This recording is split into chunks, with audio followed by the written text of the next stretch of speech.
السلام عليكم. الحمد لله والعاقبة للمتقين ولا عدوان إلا على الظالمين. أعوذ بالله من الشيطان الرجيم. بسم الله الرحمن الرحيم. هو الذي جعل الشمس ضياء والقمر نورا وقدره منازل لتعلموا عدد السنين والحساب ما خلق الله ذلك إلا بالحق يفصل الآيات لقوم يعلمون. صدق الله العليم. ആദരണീയരായ എൻ്റെ സഹോദരന്മാരെ, സുഹൃത്തുക്കളെ, സഹോദരിമാരെ, വളരെ സന്തോഷത്തോടു കൂടിയാണ് നിങ്ങളുടെ മുമ്പാകെ ഇന്ന് ഞാൻ അഭിസംബോധന ചെയ്യുന്നത്. രണ്ട് കാരണമുണ്ട്. ഒന്ന്, ഇന്റർനാഷണൽ ഹൽക്കയിൽ ആദ്യമായിട്ടാണ് നിങ്ങളെ അഭിസംബോധന ചെയ്യാനുള്ള അവസരം ലഭിച്ചിരിക്കുന്നത്. രണ്ടാമത്തേത്, നിങ്ങളുമായി നേർക്കുനേരെ ബന്ധപ്പെട്ടിരിക്കുന്ന ഒരു വിഷയത്തെ സംബന്ധിച്ചാണ് ഇന്ന് ചർച്ച ചെയ്യാൻ പോകുന്നത്. ഒരുപാട് യാത്ര ചെയ്യുന്നവരെന്ന നിലക്ക്, അതുപോലെ ഭൂഗോളത്തിന്റെ വ്യത്യസ്ത സ്ഥലങ്ങളിൽ താമസിക്കുന്നവരെന്ന നിലക്ക് നമ്മൾ തീർച്ചയായും അറിയേണ്ട വളരെ സുപ്രധാനമായ ഒരു വിഷയമാണ് ഇന്ന് ചർച്ച ചെയ്യാൻ പോകുന്നത്. ഇസ്ലാമിക കലണ്ടർ എന്നുള്ളതാണ് ആ ടോപ്പിക്ക്. രണ്ട് കാരണത്താൽ ഈ ടോപ്പിക്ക് വളരെ പ്രധാനമാണ്. ഒന്ന്, ഒരു മുസ്ലിം എന്ന അർത്ഥത്തിൽ ഒരു ഇസ്ലാം ഒരു നാഗരികതയായി ഉൾക്കൊള്ളുകയും അതിനെ ആ രീതിയിൽ പ്രബോധനം ചെയ്യുകയും ചെയ്യുന്ന ആളുകൾ എന്ന നിലക്ക് തീർച്ചയായും ഈ നാഗരികതയുടെ നട്ടെല്ല് എന്ന് വിശേഷിപ്പിക്കാവുന്ന ഒരു സംഗതിയാണ് ഇസ്ലാമിക കലണ്ടർ, ഹിജ്റ കലണ്ടർ എന്ന് പറയുന്നത്. ഇത് പറയുമ്പോൾ സാധാരണ ഒരാൾക്ക് അവരുടെ മനസ്സിൽ ഉണ്ടാവുന്ന ചിത്രം നോമ്പും പെരുന്നാളും ഇതിനെക്കുറിച്ച് അത് എങ്ങനെയാണ് തീരുമാനിക്കേണ്ടതെന്നതിനെ സംബന്ധിച്ചിട്ടുള്ള ചർച്ച എന്നാണ് പലർക്കും മനസ്സിൽ വരിക. യഥാർത്ഥത്തിൽ നോമ്പും പെരുന്നാളും അല്ല, മറിച്ച് ഒരു വർഷത്തിൽ 355 ദിവസമുണ്ട്. ഈ 355 ദിവസവും ഈ ഹിജ്റ കലണ്ടർ എന്ന് പറയുന്ന ലൂണാർ കലണ്ടറിൽ 355 ഡേയ്സ് ഉണ്ട്. ഈ ദിവസം മുഴുവൻ നമ്മൾ തീരുമാനിക്കേണ്ടുന്ന ദിവസമാണ്. ഓരോ ദിവസവും ഇന്ന് എത്രയാണ് തീയതി എന്നറിയാതെ ഒരിക്കലും നമുക്ക് ആ തീയതി നിങ്ങൾക്ക് ഹിസ്റ്ററിയിൽ റെക്കോർഡ് ചെയ്യുക സാധ്യമല്ല. ഇസ്ലാമിൽ ഒരു അബദ്ധവുമില്ല. ഇസ്ലാം വളരെ ശാസ്ത്രീയമാണ്. പക്ഷെ ഇസ്ലാമിന്റെ കലണ്ടർ അബദ്ധമായി പോയി, ഇസ്ലാമിന്റെ കലണ്ടർ അത് അശാസ്ത്രീയമായി പോയി എന്ന് ഒരിക്കലും ഇസ്ലാമിക നാഗരികതയെക്കുറിച്ച് വിശദീകരിക്കുമ്പോൾ അല്ലെങ്കിൽ ഇസ്ലാമിനെ കുറിച്ച് തന്നെ പ്രബോധനം ചെയ്യുമ്പോൾ നിങ്ങൾക്ക് പറയാൻ സാധ്യമല്ല. ഇസ്ലാം അന്യൂനമാണോ, ഇസ്ലാം പൂർണ്ണമായി ശാസ്ത്രീയമാണോ എങ്കിൽ ഇസ്ലാമിന്റെ കലണ്ടറും ശാസ്ത്രീയമായിരിക്കണം. ഇസ്ലാമിന്റെ കലണ്ടർ എന്ന് പറയുന്നത് അബദ്ധത്തിൽ നിന്ന് തീർത്തും മുക്തമായിരിക്കണം എന്നുള്ളതാണ് ഇതിന്റെ അടിസ്ഥാനം. ഖുർആനിൽ കലണ്ടറിനെ സംബന്ധിച്ച് വളരെ വിശദമായിട്ടുള്ള ചർച്ചകൾ നിങ്ങൾക്ക് കാണുവാൻ സാധിക്കും. ഞാൻ നിങ്ങളുടെ മുമ്പാകെ ചില സംഗതികൾ, വളരെ സുപ്രധാനമായ ചില സംഗതികൾ നിങ്ങളുടെ മുമ്പാകെ വെക്കും. വളരെ ദൈർഘ്യമുള്ള ഒരു വിഷയമാണ്. വിഷയം അവതരിപ്പിക്കുകയാണ് എങ്കിൽ അത് വളരെ ഏകദേശം 2 മണിക്കൂറോളം ദൈർഘ്യം വരും ഇത് പൂർണ്ണമായി അവതരിപ്പിക്കാൻ. ഞാൻ മനസ്സിലാക്കുന്നത് ചില കാര്യങ്ങൾ അറിയുന്നവരാണ് എൻ്റെ മുന്നിൽ ഇരിക്കുന്നത് എന്നതുകൊണ്ട് ഞാൻ വളരെ പെട്ടെന്ന് മുന്നോട്ട് പോകും. നിങ്ങളോടുള്ള ഒരു അഭ്യർത്ഥന, നിങ്ങൾക്ക് വല്ല ചോദ്യവും ഉണ്ട് എങ്കിൽ ഇടയ്ക്ക് നിന്ന് തന്നെ നിങ്ങൾ ചോദിക്കുവാൻ വേണ്ടി സന്നദ്ധമാവണം. അത് നമ്മുടെ സമയം ഒന്നുകൂടി നമുക്ക് പൂർണ്ണമായി ഉപയോഗപ്പെടുത്താൻ സഹായിക്കും. രണ്ടാമത്തേത്, നമ്മുടെ സംശയങ്ങൾ അപ്പോൾ ദൂരീകരിച്ച് മുന്നോട്ട് പോവുകയാണെങ്കിൽ അത് നിങ്ങൾക്ക് ക്ലാരിറ്റി ഉണ്ടാകും എന്നതുകൂടിയാണ്. 3 അടിസ്ഥാനപരമായ ചോദ്യമുണ്ട്. ഒന്ന്, എന്താണ് ഡേറ്റ്? ഡേറ്റ് എന്താണെന്ന് ഞാൻ ചോദിച്ചാൽ പലരും പല ഉത്തരങ്ങളും പറയും. യഥാർത്ഥത്തിൽ ഡേറ്റ് എന്ന് പറയുന്നത് ഒരു ദിവസത്തെ നമ്മൾ നിർണയിക്കുന്നതിന്, ആ ദിവസത്തിന് നമ്പർ ഇടുന്നതിനാണ് ഡേറ്റ് എന്ന് പറയുന്നത്. ഉദാഹരണത്തിന് നിങ്ങളുടെ കയ്യിൽ ഒരു മൊബൈൽ ഫോൺ ഉണ്ട്, സാംസങ്ങിന്റെ മൊബൈൽ ഫോണാണെന്ന് കൂട്ടിക്കോ. ആ സാംസങ്ങിന്റെ മൊബൈൽ ഫോൺ ഒരുപാട് ആളുകളുടെ കയ്യിലുണ്ട്. ഈ രീതിയിലുള്ള ഇതേ മോഡൽ, ഇതേ രൂപവും ഇതേ ഭാവമുള്ള ഒരുപാട് ഫോണുകൾ ലോകത്തുടനീളമുണ്ട്. പക്ഷെ നിങ്ങളുടെ ഫോണിന് ഒരു യുണീക്ക് നമ്പർ, IMEI നമ്പർ എന്ന് പറയുന്ന ഒരു നമ്പർ കമ്പനി വെക്കുന്നുണ്ട്. അതുകൊണ്ട് നിങ്ങളുടെ ഫോണ്, ആ പ്രത്യേക നമ്പറുള്ള ഫോൺ ആരാണ് ഉപയോഗിക്കുന്നത് എന്നും അതിനെ ട്രാക്ക് ചെയ്യാനൊക്കെ അവർക്ക് സാധിക്കുന്നു എന്നുള്ളതാണ്. എന്നതുപോലെ തന്നെ നിങ്ങളുടെ ദിവസം Monday, Tuesday, Wednesday, Thursday, Friday, Saturday, Sunday എന്ന് പറയുന്ന 7 days in a week, ഈ 7 days നിങ്ങൾ ഉപയോഗിക്കുകയാണെങ്കിൽ, എൻ്റെ മകൻ ഉദാഹരണത്തിന് ജനിച്ചത് മൺഡേ ആണ്. മൺഡേ ജനിച്ചതുകൊണ്ട് എൻ്റെ മകൻ്റെ ജന്മ ദിവസം മൺഡേ ആണെന്ന് എഴുതി വെച്ചിട്ട് ഒരു കാര്യവുമില്ല. കാരണം മൺഡേ എവറി 8th day ഒരു മൺഡേ വന്നുകൊണ്ടിരിക്കും. അപ്പോൾ ആ ദിവസത്തിന് പ്രത്യേകിച്ച് ഒന്നും നമുക്ക് രേഖപ്പെടുത്തുക അസാധ്യമാണ്. അതുകൊണ്ട് നിങ്ങൾക്കൊന്നും ആളുകൾക്ക് കമ്മ്യൂണിക്കേറ്റ് ചെയ്യാൻ സാധ്യമല്ല. നിങ്ങൾക്ക് ഇന്നേ ദിവസമാണ് ജനിച്ചത് എന്ന് പറയുന്നതിന് പകരം ഇന്നേ തീയതിയിലാണ് ജനിച്ചത് എന്നാണ് പറയേണ്ടി വരിക. വെറും ജനനം മാത്രമല്ല, ലോകത്ത് നടന്നുകൊണ്ടിരിക്കുന്ന ഏത് സംഭവത്തെയും നിങ്ങൾക്ക് ഈ രീതിയിൽ ഡേറ്റുകളായി നിങ്ങൾക്ക് രേഖപ്പെടുത്തേണ്ടി വരും. അങ്ങനെ ഡേറ്റ്, ആ നമ്പറിനെയാണ് നമ്മൾ ഡേറ്റ് എന്ന് പറയുന്നത്. It is actually the naming of A day. ഒരു ദിവസത്തെ നിങ്ങൾ നെയിം ചെയ്യുന്നതിനാണ് ഡേറ്റ് എന്ന് പറയുന്നത്. ഒരു യുണീക്ക് ഐഡന്റിഫിക്കേഷൻ നമ്പർ.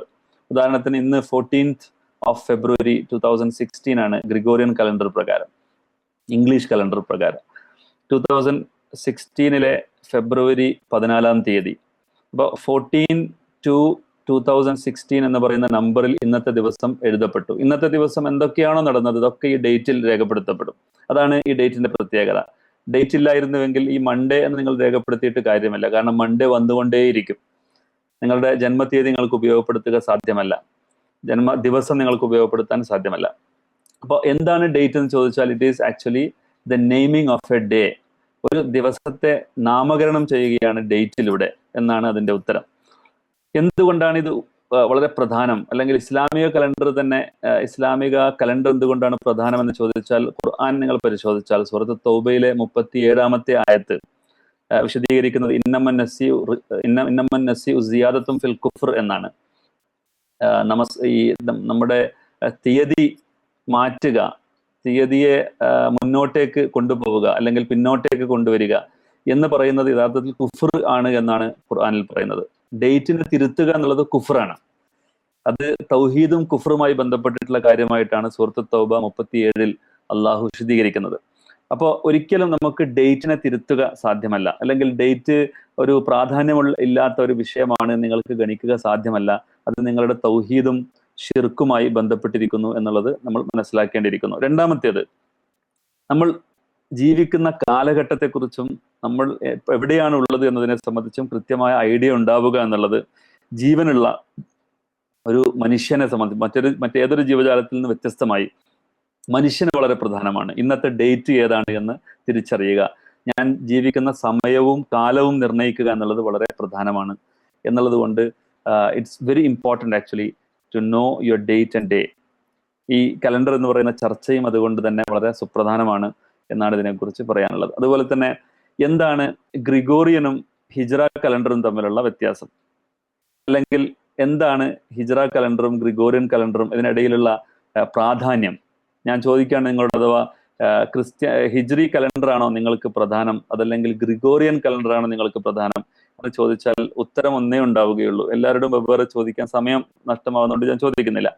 എല്ലാവരും ഒരു ഏകസ്വരത്തിൽ പറയും ഹിജ്രി കലണ്ടറാണ് ഒരു ഇസ്ലാം മതവിശ്വാസിയെ സംബന്ധിച്ചിടത്തോളം, അല്ലെങ്കിൽ ഒരു മുസ്ലിമിനെ സംബന്ധിച്ചിടത്തോളം, ഇസ്ലാമിക നാഗരികതയെ സംബന്ധിച്ചിടത്തോളം ഏറ്റവും പ്രധാനം എന്നെല്ലാവരും അംഗീകരിക്കും. ഹിജ്രി കലണ്ടർ. എന്താണ് ഗ്രിഗോറിയൻ കലണ്ടർ? ഗ്രിഗോറിയൻ കലണ്ടർ എന്ന് പറയുന്നത് അതിന്റെ പേര് സൂചിപ്പിക്കുന്നത് പോലെ സെന്റ് ഗ്രിഗറി എന്ന് പറയുന്ന 5ാമത്തെ പോപ്പാണ് യഥാർത്ഥത്തിൽ ഈ ഗ്രിഗോറിയൻ കലണ്ടറിന്റെ ഉപജ്ഞാതാവ്. എന്ന് പറഞ്ഞാൽ സോളാർ കലണ്ടർ നേരത്തെ നിലവിലുണ്ടായിരുന്നു. ഗ്രിഗോറിയൻ കലണ്ടറിന്റെ അടിസ്ഥാനം സോളാർ ആണ്, സൂര്യനാണ്.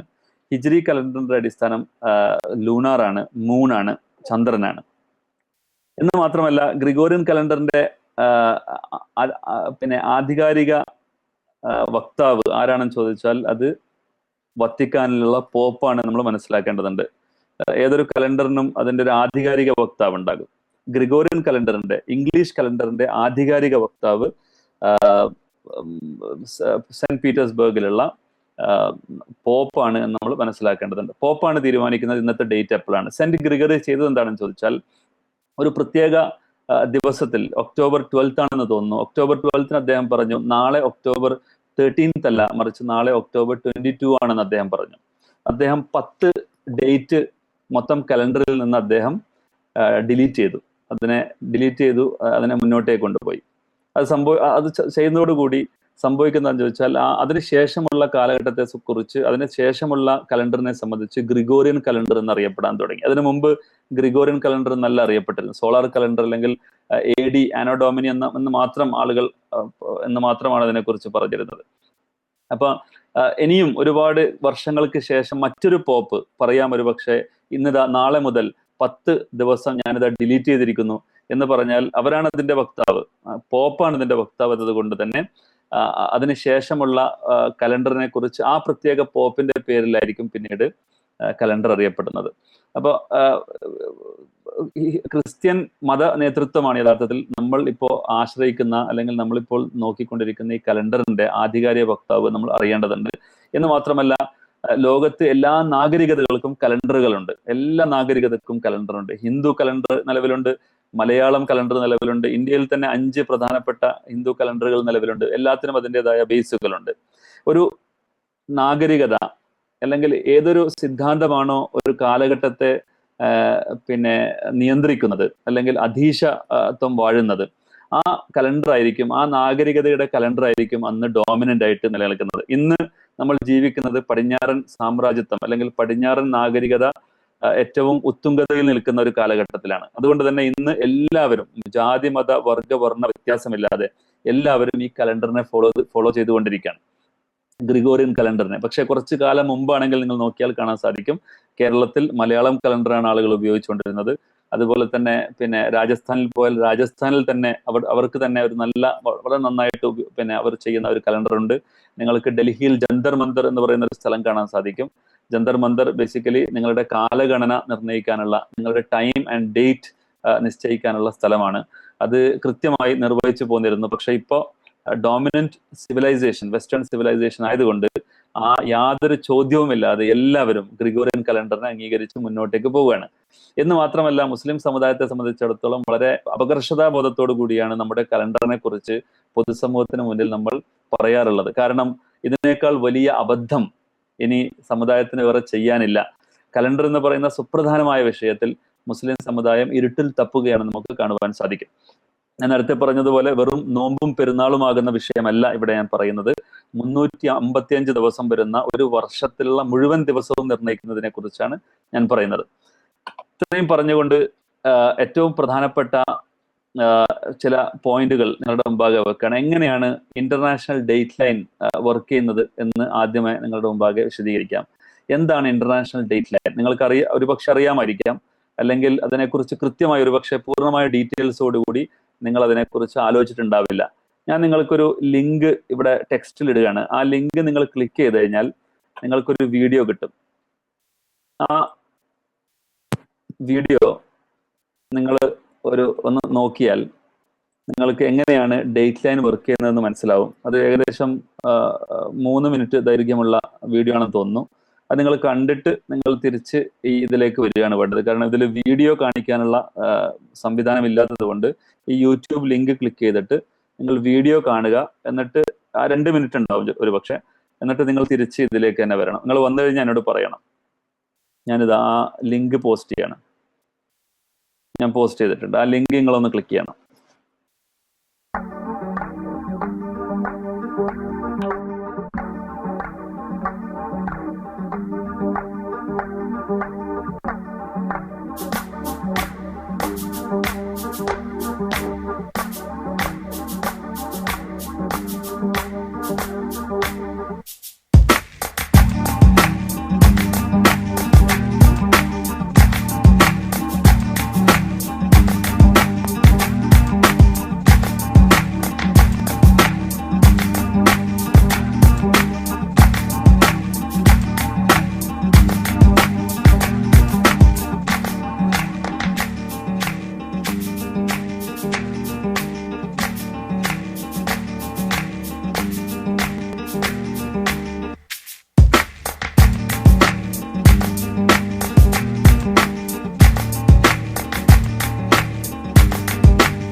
വീഡിയോ കഴിഞ്ഞു. ഓക്കെ, എല്ലാവരും കഴിഞ്ഞിട്ടുണ്ടോ എന്ന് വിശ്വസിക്കുകയാണ്. എല്ലാവരും ഒന്ന് ഡൺ അടിച്ചാൽ, അതിൽ ടെക്സ്റ്റിലൊന്ന് അടിച്ചാൽ നന്നാവും. ഞാൻ സംസാരിക്കുന്നത് പകുതി ആളുകൾക്ക് കേൾക്കില്ല. ഏകദേശം 13 ഡൺ വരും.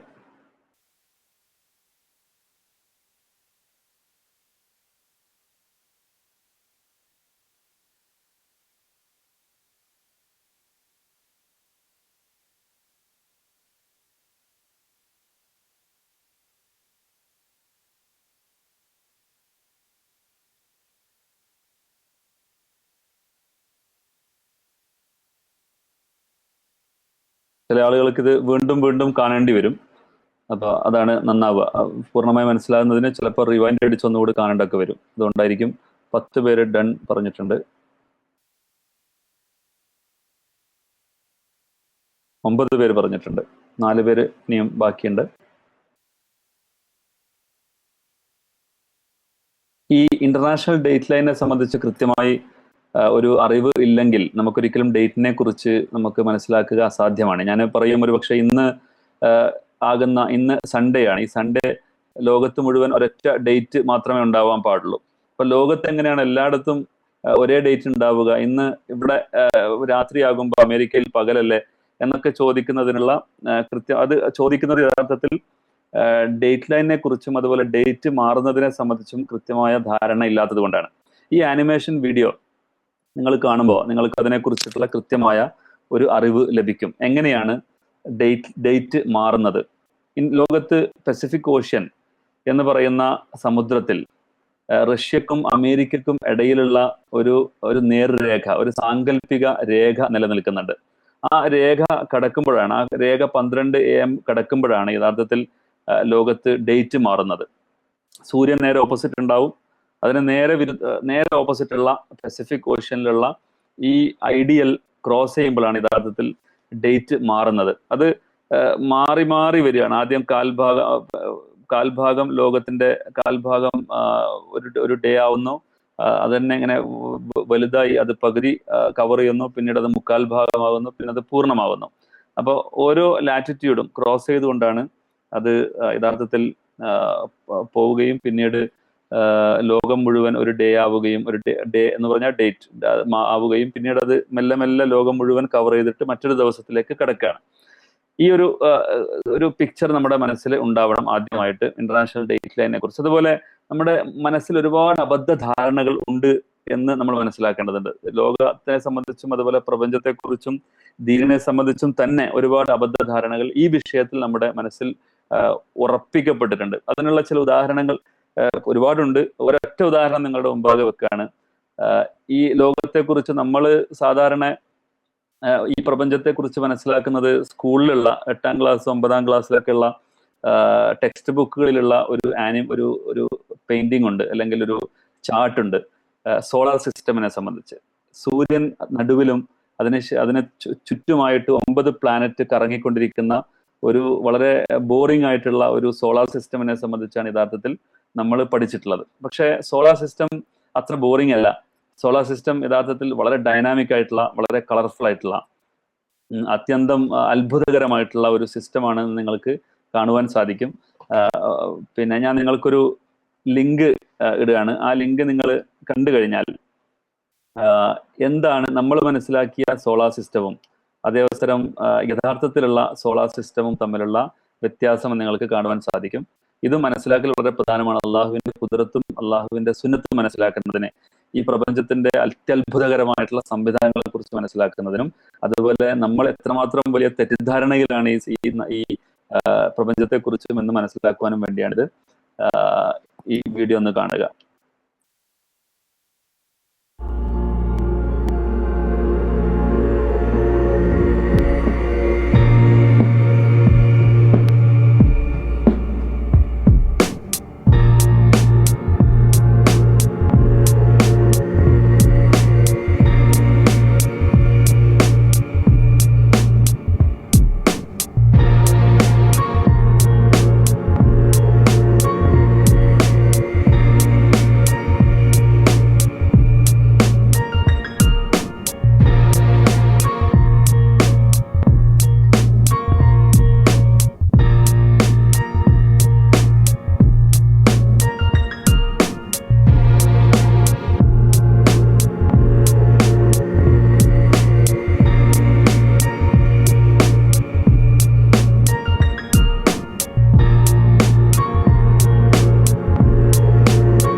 9 പേര് ഡൺ.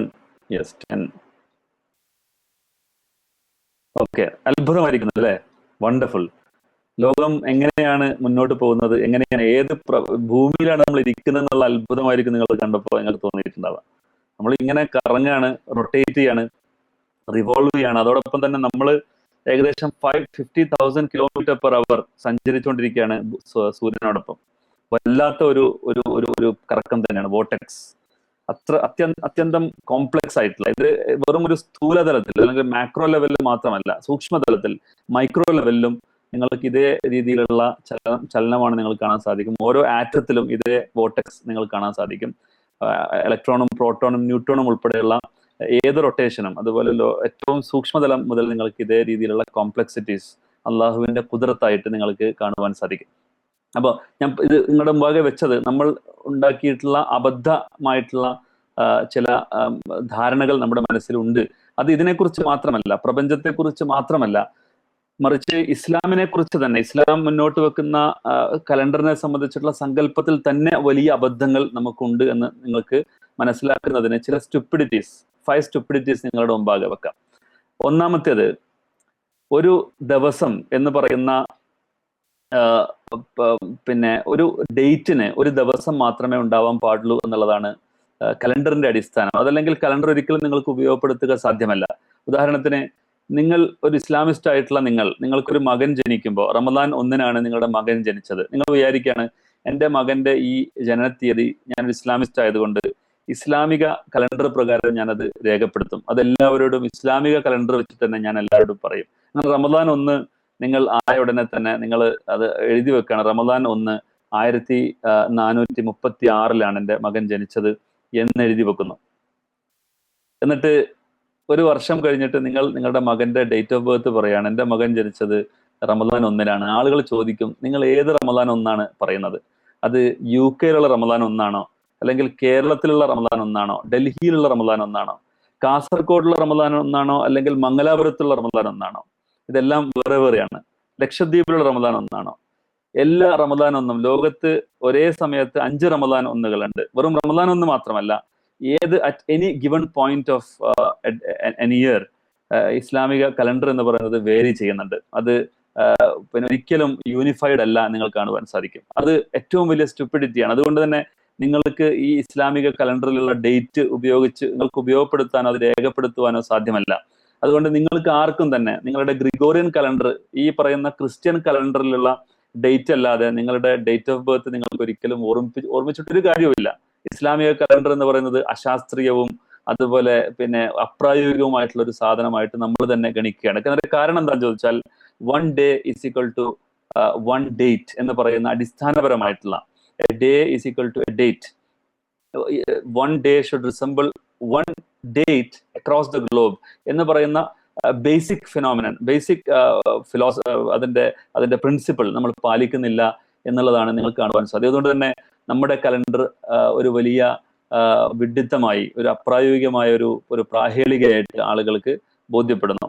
രണ്ടാമത്തെ വിഡ്ഢിത്തം എന്താണെന്ന് ചോദിച്ചാൽ, ഒരു മനാസിൽ എന്ന് പറയുന്നത്, ഒരു ഡേറ്റിന് റിസംബിൾ ചെയ്യും. മനാസിൽ എന്ന് പറയുന്നത് ഫേസ് ഓഫ് ദ മൂൺ ആണ്. എന്താണ് ഫേസ് ഓഫ് ദ മൂൺ? എന്താണ് ചന്ദ്രൻ? മുസ്ലിങ്ങളെ സംബന്ധിച്ചിടത്തോളം, ഇസ്ലാമിക കലണ്ടറിനെ സംബന്ധിച്ചിടത്തോളം എന്താണ് മനാസിൽ എന്ന് ചോദിച്ചാൽ, മനാസിലാണ് ഡേറ്റിനെ നിർണ്ണയിക്കുന്നത്. അതേസമയം സൂര്യനാണ് നിങ്ങളുടെ വക്തിനെ, നിങ്ങളുടെ സമയത്തെ നിർണ്ണയിക്കുന്നത്. സൂര്യൻ സമയത്തെ നിർണ്ണയിക്കാനും ചന്ദ്രൻ നിങ്ങളുടെ ഡേറ്റിനെ നിർണ്ണയിക്കുവാനുമാണ് അള്ളാഹു നിങ്ങൾക്ക് നൽകിയിരിക്കുന്നത്. അതുകൊണ്ടാണല്ലോ നമ്മുടെ നമസ്കാരം നമ്മൾ സൂര്യനെ നോക്കിയിട്ടാണ് നിർവഹിക്കുന്നത്. സൂര്യൻ ഉദിക്കുന്നതിന് മുമ്പ് 30 degrees ഈസ്റ്റേൺ ഹൊറൈസന്റെ താഴെ നിൽക്കുന്ന സമയത്ത് ഒരു വെള്ള കീറും, ഒരു പിന്നെ വൈറ്റ് ലൈൻ നിങ്ങളുടെ ഈസ്റ്റേൺ ഹൊറൈസണിൽ ഉണ്ടാവും. അപ്പോഴാണ് നിങ്ങളുടെ സുബഹി നമസ്കാരത്തിന്റെ സമയം. സൂര്യൻ ഉദിച്ച് നിങ്ങളുടെ തലയുടെ മുകളിലേക്ക് എത്തി, പിന്നീട് അത് തെറ്റിക്കഴിഞ്ഞാൽ ഉടനെ നിങ്ങൾ ളുഹറിന്റെ സമയമായി. പിന്നീട് അത് വീണ്ടും പടിഞ്ഞാറ് ഭാഗത്തേക്ക് തെറ്റിയതിന് ശേഷം നിങ്ങളുടെ നിഴൽ 1.5 മടങ്ങ്, നിങ്ങളുടെ ഇമേജിന്റെ ലെങ്ത്തിനേക്കാൾ 1.5 times അത് വലുതായാൽ, നിങ്ങളുടെ ഷാഡോ വലുതായാൽ അസറിന്റെ സമയമായി. പിന്നീട് സൂര്യൻ അസ്തമിച്ച ഉടനെ തന്നെ മഗ്രിബിന്റെ സമയമായി. പിന്നീട് വീണ്ടും അത് പടിഞ്ഞാറെ ചക്രവാളത്തിൽ ഈ വെസ്റ്റേൺ ഹൊറൈസന്റെ താഴെ 30 ഡിഗ്രീസ് താണാൽ അത് നിങ്ങളുടെ ഇഷായുടെ സമയമായി. നിങ്ങളുടെ ആകാശത്തുള്ള ചുവപ്പ് മാഞ്ഞ് കഴിഞ്ഞാൽ നിങ്ങളുടെ ഇഷാന്റെ സമയമായി. ഇതാണ് നിങ്ങളുടെ നമസ്കാരത്തിന്റെ അടിസ്ഥാനം. നമസ്കാരം നിർവഹിക്കപ്പെടുന്നത് സമയത്തിന് അടിസ്ഥാനപ്പെടുത്തിയതായതുകൊണ്ട് സൂര്യനെയാണ് നമ്മൾ ആശ്രയിക്കുന്നത്. അതേ അവസരം നിങ്ങളുടെ ഡേറ്റിന് വേണ്ടി നിങ്ങൾ ആശ്രയിക്കുന്നത് ചന്ദ്രനെയാണ്. അള്ളാഹു അങ്ങനെയാണ് നിശ്ചയിച്ചു തന്നിരിക്കുന്നത്. ഞാൻ നേരത്തെ തുടക്കത്തിൽ ഓതിവെച്ച ആയത്ത് സൂറത്ത് യൂനുസിലെ ആദ്യത്തെ ആയത്താണ്. സൂറത്ത് യൂനുസിലെ 5-ാമത്തെ ആയത്താണ്. കൃത്യമായിട്ട് നിങ്ങളുടെ സൂര്യനും നിങ്ങളുടെ ചന്ദ്രനും അള്ളാഹു എന്തിനാണ് നിർണയിച്ചത് എന്ന് ആ ആയത്ത് വിശദീകരിക്കുന്നു. ഈ മനാസിലാണ് ചന്ദ്രന്റെ ഫേസസ് ആണ്. PHASES എന്ന് പറയുന്ന ഫേസസ് ആണ്, അതിന്റെ ആകൃതിയാണ് യഥാർത്ഥത്തിൽ നിങ്ങളുടെ ഡേറ്റിനെ നിർണ്ണയിക്കുന്നത്. പൂർണ്ണചന്ദ്രൻ ആയാൽ ഏത് ഡേറ്റ് ആണ് എല്ലാവർക്കും അറിയാം. പൂർണ്ണചന്ദ്രൻ എന്ന് പറഞ്ഞാൽ പൗർണമി എന്ന് പറഞ്ഞാൽ ഫുൾ മൂൺ എന്ന് പറയുന്നത് 14th ഡേ അല്ലെങ്കിൽ 15th ഡേ ഒക്കെയാണ് ഉണ്ടാവുക. 14-ാം രാവിലെ അല്ലാതെ അത് 20-ാം രാവിലെ, പിന്നെ 20-ാമത്തെ ദിവസം അല്ല പൗർണമി ഉണ്ടാവുന്നത്. പൗർണമി ഉണ്ടാവുന്നത് എപ്പോഴും 14th അല്ലെങ്കിൽ 15th ആയിരിക്കും. അതുപോലെ തന്നെ ഫസ്റ്റ് ഡേ ഒരു ഫേസ് ഉണ്ട്, സെക്കൻഡ് ഡേക്ക് വേറൊരു ഫേസ് ഉണ്ട്, തേർഡ് ഡേക്ക് മറ്റൊരു ഫേസ് ഉണ്ട്, 7th ഡേക്ക് ഒരു ഫേസ് ഉണ്ട്. എല്ലാ ഡേക്കും ഒരു ഫേസ് ഉണ്ട്. ആ ഫേസ് അനുസരിച്ചായിരിക്കും നിങ്ങളുടെ ഡേറ്റ് മാറുന്നത്. എന്ന് പറഞ്ഞാൽ നിങ്ങൾക്ക് മുകളിലേക്ക് നോക്കിയാൽ തന്നെ നിങ്ങളുടെ ഡേറ്റ് മനസ്സിലാവും. മുകളിലേക്ക് നോക്കിയാൽ നിങ്ങളുടെ ഡേറ്റ് മനസ്സിലാവും. നിങ്ങൾ മുകളിലേക്ക് നോക്കിയപ്പോൾ നിങ്ങൾക്ക് കാണുകയാണ് ഇന്ന് 14th day of the month ആണ്, ഇന്ന് 14th ആണ് ഡേറ്റ് നിങ്ങൾക്ക് മനസ്സിലാവുന്നു. പക്ഷേ നിങ്ങൾ അതേ സമയത്ത് നിങ്ങൾ കലണ്ടറിലേക്ക് നോക്കുന്നു, പ്രിന്റ് ചെയ്തിട്ടുള്ള കലണ്ടർ അല്ലെങ്കിൽ പത്രത്തിലേക്ക് നിങ്ങൾ നോക്കുകയാണ്. എഡിറ്റോറിയൽ പേജിന്റെ മുകളിലുള്ള കലണ്ടറിൽ ഇസ്ലാമിക് കലണ്ടർ എന്ന് പറയുന്ന ഭാഗത്ത് എന്താണ് എഴുതിയിരിക്കുന്നത്? അതിൽ എഴുതിയിരിക്കുകയാണ് 10 ആണ് ഇന്നത്തെ ഡേറ്റ്. എഴുതി വെച്ചിരിക്കുന്നത് 10, മുകളിൽ അള്ളാഹു പറഞ്ഞിരിക്കുന്നു നിങ്ങളുടെ ഡേറ്റ് 16 ആണ്, 15 ആണ് എന്ന്. നിങ്ങൾ ഏതാണ് സ്വീകരിക്കുക? അള്ളാഹു പറഞ്ഞ ഡേറ്റ് ആണോ, അതല്ലെങ്കിൽ ഈ പറയുന്ന എഴുതി വെച്ച അബദ്ധജടിലമായ കലണ്ടറിനെയാണോ? നിങ്ങൾ ആലോചിച്ച് നോക്കണം. എന്ന് പറഞ്ഞാൽ മനാസിൽ ഒരിക്കലും നമ്മുടെ കയ്യിലുള്ള പ്രിന്റഡ് കലണ്ടറുമായിട്ട് മാച്ച് ചെയ്യാറില്ല എന്ന് നിങ്ങൾക്ക് കാണുവാൻ സാധിക്കും. Manazil should actually match the date എന്നുള്ളതാണ് അതിന്റെ പ്രിൻസിപ്പിൾ. ഇതാണ് 2-ാമത്തെ വിഡിത്തം. ഇന്ന് ലോകത്ത് നടമാടിക്കൊണ്ടിരിക്കുന്ന 2-ാമത്തെ വിഡിത്തം. ഒരിക്കലും തന്നെ നമ്മുടെ ചന്ദ്രന്റെ ആകൃതി നിങ്ങളുടെ എഴുതപ്പെട്ട കലണ്ടറിന്റെ ഡേറ്റുമായിട്ട് മാച്ച് ചെയ്യുന്നില്ല. 3-ാമത്തെ സംഗതി എന്താണെന്ന് ചോദിച്ചാൽ, നിങ്ങൾക്കറിയാം സൂര്യൻ കിഴക്കുന്നാണ് ഉദിക്കുന്നത്, എന്നിട്ട് പടിഞ്ഞാറ് അസ്തമിക്കും. കിഴക്ക് ഉദിക്കുകയും പടിഞ്ഞാറ് അസ്തമിക്കുകയും ചെയ്യും സൂര്യൻ. ഒന്ന് ആരെങ്കിലും പറഞ്ഞുതരോ, എവിടുന്നാണ് ചന്ദ്രൻ ഉദിക്കുന്നത്, എവിടെയാണ് ചന്ദ്രൻ അസ്തമിക്കുന്നത്? ഒന്ന് അൺമ്യൂട്ട് ചെയ്തിട്ടൊന്ന് പറയൂ ഓരോരുത്തരും, ഒന്ന് മനസ്സിലാക്കാൻ വേണ്ടിയിട്ടാണ്. സൂര്യൻ ഉദിക്കുന്നത് കിഴക്കാണ്, ചന്ദ്രൻ ഉദിക്കുന്നത് എവിടുന്നാണ്?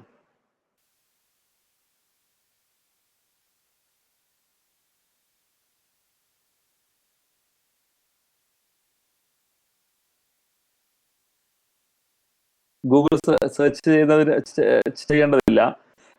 നിങ്ങളുടെ ധാരണ എന്തായിരിക്കും?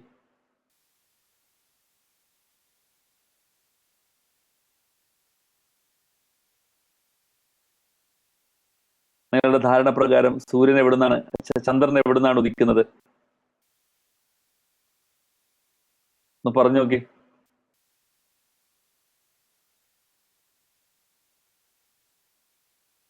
ആളുകൾ ഈ ക്ലാസ്സിലുണ്ടോ?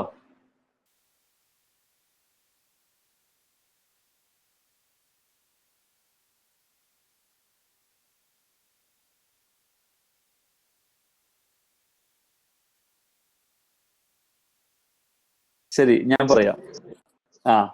ആരോതോ പറയാൻ പോകുന്നുണ്ട്, മൂസ സാഹിബ്.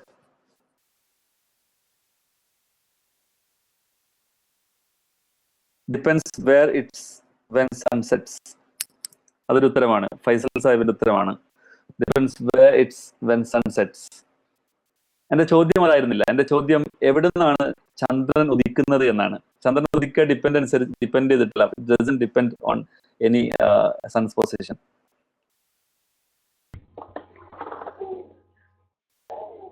അസ്തമിക്കുന്നില്ല, ചന്ദ്രൻ അവിടെ ഉണ്ട് എല്ലാ സമയത്തും. ഓക്കെ, ചന്ദ്രൻ അസ്തമിക്കുന്നില്ല. ഓക്കെ, ഒരു ഉത്തരം കൂടെ എനിക്ക് പറഞ്ഞുതരാം. 2 ഉത്തരം, ഒരു 3 ഉത്തരം കിട്ടിയാൽ എനിക്കൊന്ന് എല്ലാവർക്കും അതിനെക്കുറിച്ചുള്ള ഒരു ധാരണ കിട്ടും, ഗേജ് ചെയ്യാൻ പറ്റും നമ്മുടെ ധാരണകളെ കുറിച്ച്.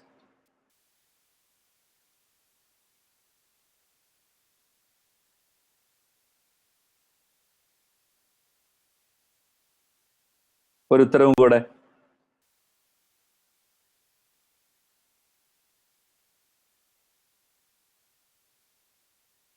ആബിദ് റഹ്മാൻ.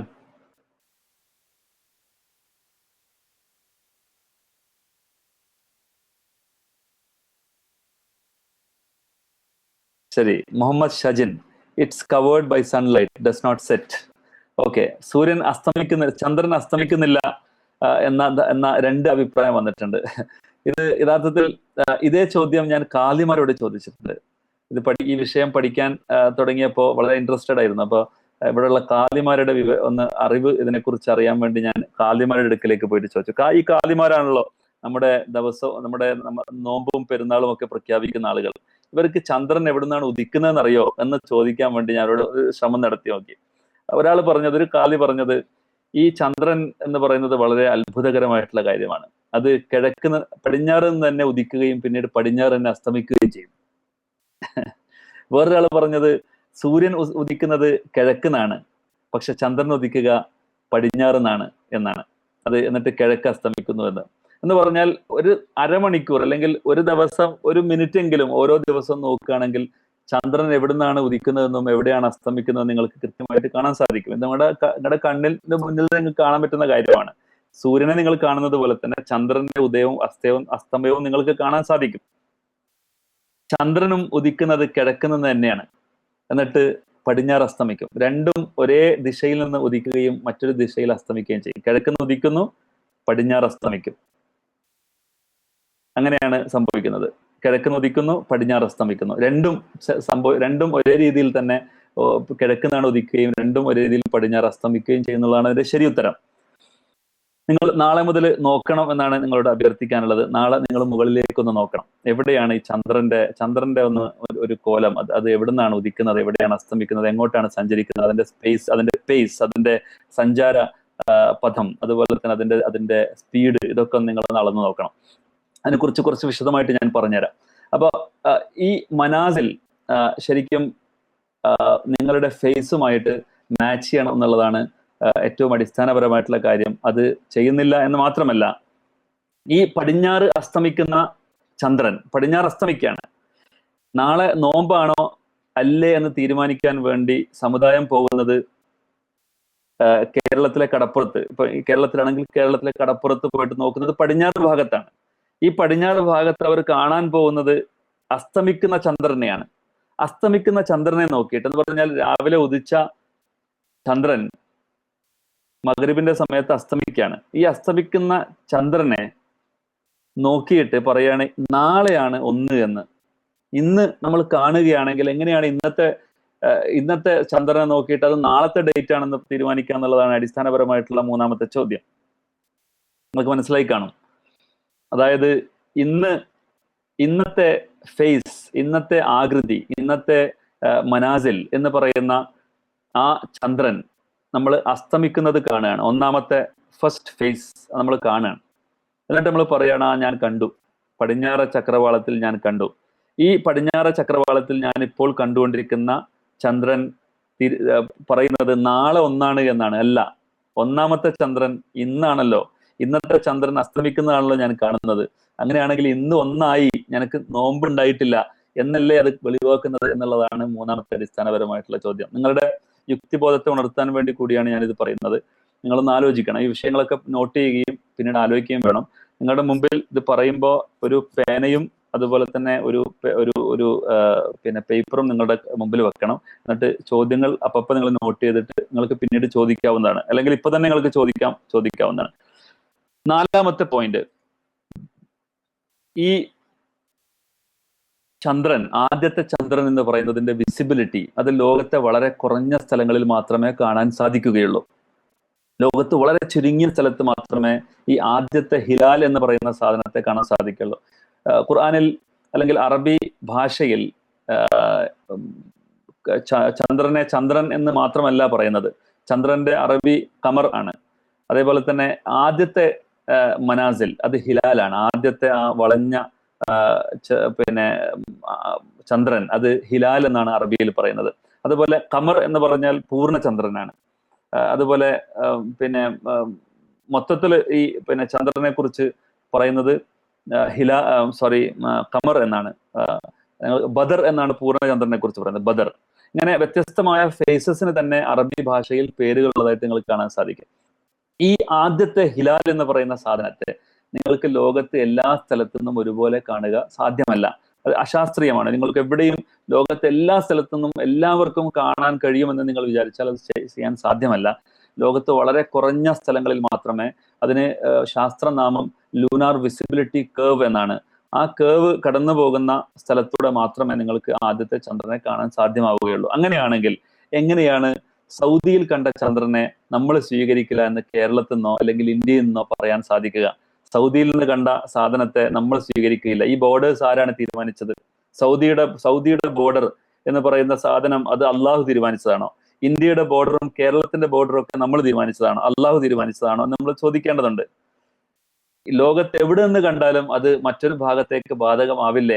അഥവാ കാണൽ അടിസ്ഥാനമാണെങ്കിൽ എന്നാണ് ഈ വിഷയമായിട്ട് ചോദിക്കാനുള്ളത്. നമ്മൾ എപ്പോഴും പറയാറുള്ളത് ഡൽഹിയിൽ നിന്ന് കണ്ടു, അത് കേരളത്തിൽ ബാധകമല്ല. എങ്ങനെയാണ് സംഭവിക്കുക? ആദ്യത്തെ ചന്ദ്രൻ പിറന്നാൽ അത് ലോകം മുഴുവൻ ഒന്നായി എന്നുള്ളതിന്റെ അടയാളമല്ലേ? ഇനി എല്ലാവരും കാണണമെന്ന് വെച്ചാൽ എങ്ങനെയാണ് കാണാൻ സാധിക്കുക? ലോകത്തെല്ലായിടത്തും കാണുക അസാധ്യമാണ്. ശാസ്ത്രീയമായിട്ട് it is impossible to see the first moon throughout the globe. എല്ലായിടത്തും കാണുക അസാധ്യമാണ്, നിങ്ങൾക്ക് കാണുവാൻ സാധിക്കും. ഇതാണ് അഞ്ചാമത്തെ സ്റ്റുപ്പിഡിറ്റി. നാലാമത്തെ. അഞ്ചാമത്തെ എന്താണെന്ന് ചോദിച്ചാൽ, ഈ മാസം എന്ന് പറയുന്ന സാധനത്തെ നോക്കാൻ വേണ്ടി ഇവിടെയുള്ള ഖാദിമാർ ആളുകളോട് പറയാറുണ്ടല്ലോ, അങ്ങനെ കാണലാണ് അതിന്റെ അടിസ്ഥാനമെങ്കിൽ എത്ര മാസമാണ് നമ്മൾ കാണാറുള്ളത്? റമദാൻ 1 തീർച്ചയായിട്ടും നോക്കാറുണ്ടാകും. അതുപോലെ തന്നെ നോമ്പ് നോക്കാൻ വേണ്ടി. അതുപോലെ ഷവ്വാൽ 1 നോക്കാൻ വേണ്ടി ആളുകൾ പോവാറുണ്ട്, ഖാദിമാർ പ്രഖ്യാപിക്കാറുണ്ട്. കാരണം പെരുന്നാൾ ആഘോഷിക്കാൻ വേണ്ടി.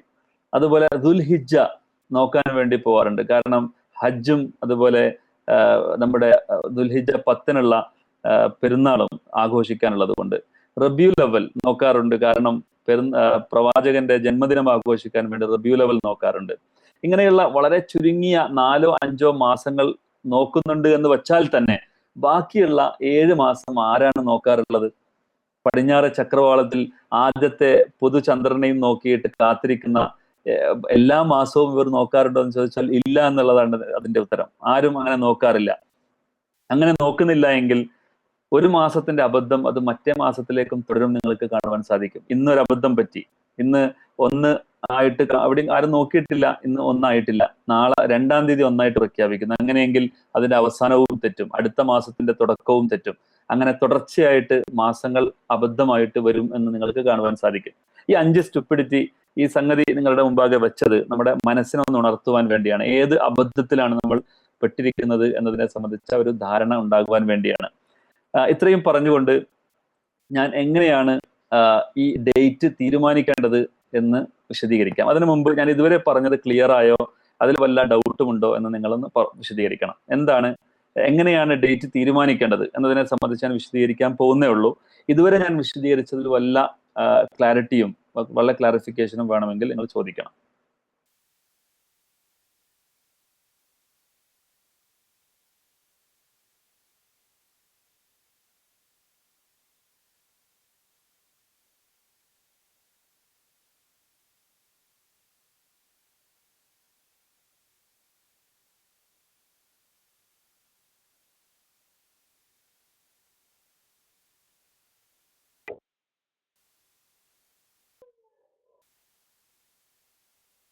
പിന്നെ ഈ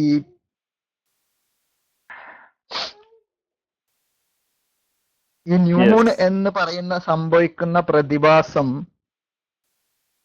നിങ്ങൾ പറഞ്ഞല്ലോ കുറച്ച് സ്ഥലത്തെ കാണുള്ളൂ, അത് ശരിയാണ്. പക്ഷെ അതോടൊപ്പം ഒരൊറ്റ സമയമേ ഉള്ളൂ അത് സംഭവിക്കുന്നത്. ന്യൂമൂൺ എല്ലായിടത്തും സംഭവിക്കൂല. എല്ലാ സ്ഥലങ്ങളിലും ഇങ്ങനെ ഓരോ ദിവസം തുടങ്ങുന്ന സൂര്യൻ ഉദിക്കുന്ന പോലെ ന്യൂമൂൺ എല്ലാ സ്ഥലത്തും ഉദിക്കൂല. ഒരൊറ്റ സ്ഥലത്തേ ഉദിക്കുള്ളൂ. അല്ല, ഒരു സ്ഥലത്ത് നിന്നേ കാണാൻ പറ്റുള്ളൂ, ഒരൊറ്റ സമയത്തേ ഉദിക്കുള്ളൂ. അങ്ങനെയുണ്ട്. ഈ മാസം ഒരു മിനിറ്റ്, ആബിദ് സാഹിബ് പറഞ്ഞ ഒന്ന് വിശദീകരിക്കണം. ചോദ്യം എന്താണ്? അതായത് ന്യൂമൂൺ എല്ലായിടത്തും കാണാൻ പറ്റില്ല എന്ന് പറഞ്ഞില്ലേ? അതെ, കുറച്ച് സ്ഥലത്തുനിന്ന് മാത്രമേ കാണാൻ പറ്റുള്ളൂ. അതുപോലെ ആ കാണാൻ പറ്റുന്ന സ്ഥലത്ത് ആ ഒരു പ്രത്യേക സമയത്താണ് അത് ന്യൂമൂൺ സംഭവിക്കുന്നത്. അല്ലാതെ ഓരോ പ്രദേശങ്ങളും പ്രത്യേകം ന്യൂമൂൺ ഇല്ല.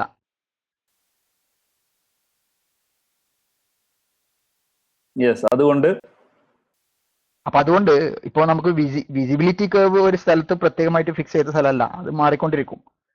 അപ്പൊ അതുപോലെ ഒരു സ്ഥലത്ത് നിന്ന് പ്രത്യേകം മാനദണ്ഡമാക്കി നമുക്ക് സ്റ്റാർട്ട് ചെയ്യാൻ പറ്റും എന്ന് പറയുന്നതും ശരിയല്ല. അപ്പൊ അതുകൊണ്ട് ഓരോ സമയവും സംഭവിക്കുന്നത്, ഓരോ ന്യൂമൂണും സംഭവിക്കുന്നത് ഏത് സ്ഥലത്ത് വെച്ചാണോ ഏത് സമയത്ത് വെച്ചാണോ ആ സമയവും സ്ഥലവും ആയിരിക്കണം അന്നത്തെ ന്യൂമൂണിന്റെ first point, initiating point. Yes. അതുകൊണ്ട്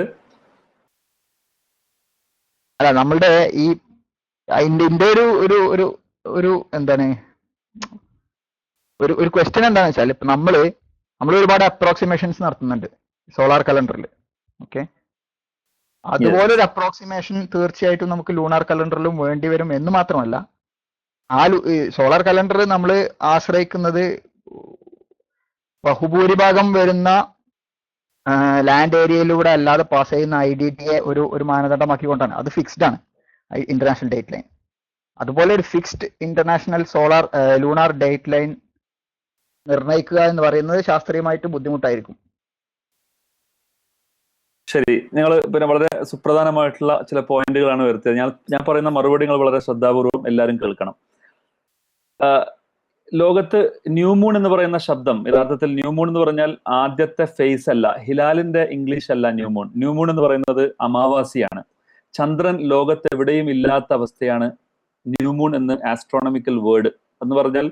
സൂര്യൻ, ചന്ദ്രൻ ഇത് രണ്ടും ഒരൊറ്റ ദിശയിൽ വരികയും അതുപോലെ തന്നെ ഭൂമിയും ഇത് മൂന്നും നേർരേഖയിൽ വരികയും ചെറിയൊരു 6 degrees വ്യത്യാസമുണ്ട്.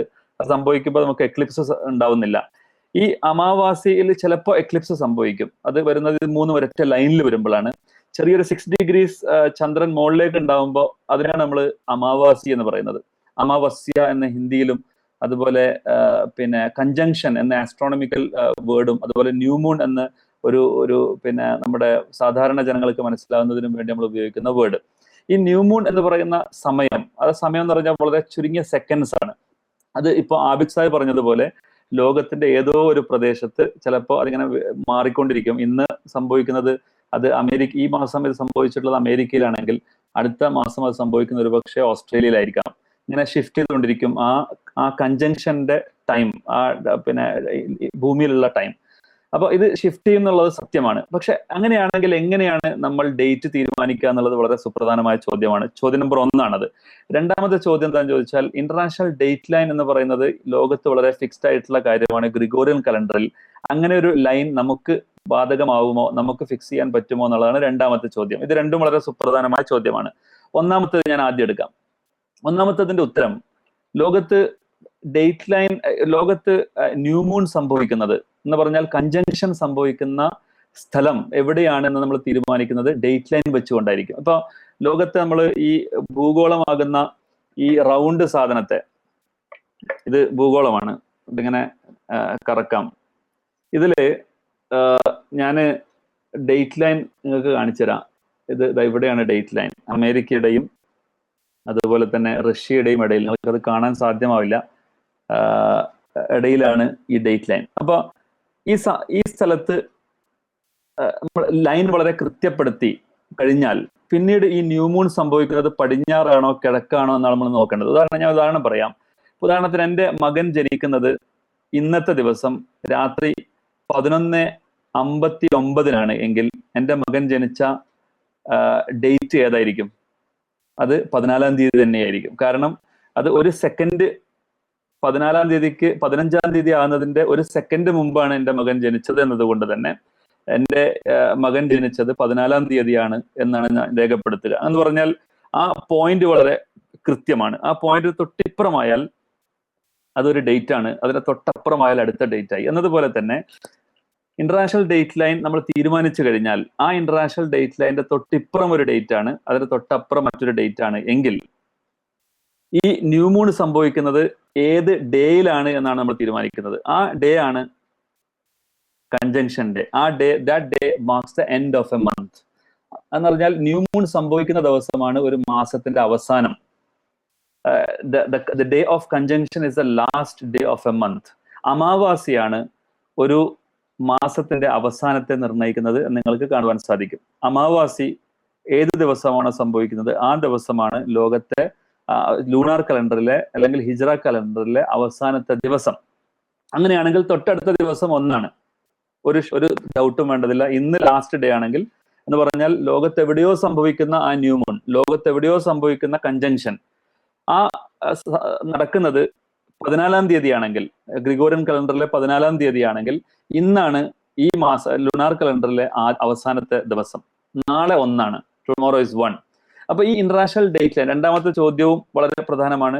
ഇന്റർനാഷണൽ ഡേറ്റ് ലൈൻ ആരാണ് തീരുമാനിച്ചത്? ഇസ്ലാമിൽ ഇന്റർനാഷണൽ ഡേറ്റ് ലൈൻ ഉണ്ടോ എന്നാണ് വളരെ സ്വാഭാവികമായിട്ടുള്ള രണ്ടാമത്തെ ചോദ്യം. ഞാൻ പറയുന്നത് ഇപ്പൊ നിലവിലുള്ള ഇന്റർനാഷണൽ ഡേറ്റ് ലൈനും ഇസ്ലാമിലെ ഇന്റർനാഷണൽ ഡേറ്റ് ലൈനും തമ്മിൽ യാതൊരു വ്യത്യാസവുമില്ല. ടോട്ടലി സിങ്ക്രണൈസ്ഡ് ആണ്. രണ്ട് തെളിവുകൾ ഞാൻ പറയാം.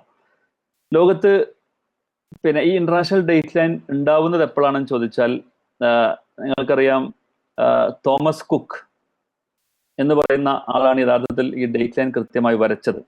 അതിനു മുമ്പ് മെഗലൻ എന്ന് പറയുന്ന ഒരു ഫസ്റ്റ് സർക്കം നാവിഗേറ്റർ, ലോകത്ത് ആദ്യമായിട്ട് ലോകം മുഴുവൻ യാത്ര ചെയ്ത സർക്കം നാവിഗേഷൻ ചെയ്തിട്ടുള്ള ആളാണ് മെഗലൻ. ഈ മെഗലൻ യാത്ര ചെയ്തിട്ട് പിന്നെ അദ്ദേഹം റഷ്യയിൽ നിന്ന് അമേരിക്കയിലേക്ക് എത്തിയപ്പോൾ അവരുടെ കണക്ക് പ്രകാരം, അവരുടെ ഷിപ്പിലുള്ള ലോഗ് ബുക്ക് പ്രകാരം അവർ ലാൻഡ് ചെയ്യുന്നത് ശനിയാഴ്ചയാണ്. അവിടെ എത്തിയപ്പോൾ ആളുകളോട് ചോദിച്ചു ഇന്നത്തെ ദിവസം എന്താണ്? അവർ പറഞ്ഞു ഇന്നത്തെ ഡേറ്റ് വെള്ളിയാഴ്ചയാണ്. അപ്പൊ ഈ മെഗലൻ അവരുടെ ലോഗ് ബുക്ക് എഴുതുന്ന ആളെ ശകാരിച്ചു. അവരോട് പറഞ്ഞു, എങ്ങനെയാണ് നിങ്ങളുടെ ലോഗ് ബുക്ക് എഴുതാൻ മറന്നത്? നിങ്ങൾ ഒരു ദിവസം മിസ്സായല്ലോ എന്ന് പറഞ്ഞു. അദ്ദേഹം വളരെ ആലോചിച്ച് പറഞ്ഞു, ഞാൻ മിസ്സായിട്ടില്ല, ഞാൻ വളരെ കൃത്യമായിട്ട് എഴുതിയിട്ടുണ്ടല്ലോ. അങ്ങനെ 2-3 ദിവസം കഴിഞ്ഞതിന് ശേഷം അതിന്റെ സൊല്യൂഷൻ വന്നു. അവർ തീരുമാനിച്ചു അവരെല്ലാം കൃത്യമായിട്ട് എഴുതിയിട്ടുണ്ട്, പക്ഷേ they crossed a line actually which led to a point where there was a confusion. They lost a day. ഒരു ദിവസം നഷ്ടപ്പെട്ടു. ഒരു ദിവസം അവർക്ക് നഷ്ടപ്പെടാനുണ്ടായ കാരണം ഒരു ലൈൻ, ഭൂഗോളത്തിൽ ഏതോ ഒരു ലൈൻ അവർ ക്രോസ് ചെയ്തപ്പോൾ അവർക്കൊരു ദിവസം നഷ്ടപ്പെട്ടു എന്ന യാഥാർത്ഥ്യം അവർക്ക് മനസ്സിലായി. എന്ന് പറഞ്ഞാൽ അവിടെ നാച്ചുറലി ഉണ്ടായിരുന്ന ഒരു ഡേനെ അവർ ഡിസ്കവർ ചെയ്യായിരുന്നു. മെഗലൻ ഡിസ്കവർ ചെയ്യുകയായിരുന്നു യഥാർത്ഥത്തിൽ ആ യാത്രയിൽ, ആ സർക്കം നാവിഗേഷനിൽ. അത് തന്നെയാണ് പിന്നീട് അടുത്ത യാത്രയിൽ ആ ലൈൻ ഏതാണെന്ന് മനസ്സിലാക്കാൻ വേണ്ടി തോമസ് കുക്ക് യാത്ര ചെയ്തപ്പോഴാണ് ആ ലൈൻ കൃത്യമായിട്ട് വരക്കാൻ സാധിച്ചത്. ഇന്റർനാഷണൽ ഡേറ്റ് ലൈൻ ആരും തീരുമാനിച്ചതല്ല, മറിച്ച് ഇന്റർനാഷണൽ ഡേറ്റ് ലൈൻ എക്സിസ്റ്റിംഗ് ആയിരുന്നു ബൈ നേച്ചർ തന്നെ എന്നുള്ളതിന് ചില തെളിവുകൾ ഞാൻ പറയാം. നബി സല്ലല്ലാഹു അലൈഹി വസല്ലം പിന്നെ നമുക്ക് ഖിബ്ല തീരുമാനിക്കുകയുണ്ടായി. ഖിബ്ല കഅബയാണ്, ലോക മുസ്ലിം സമൂഹത്തിന്റെ ഖിബ്ല കഅബയാണ്.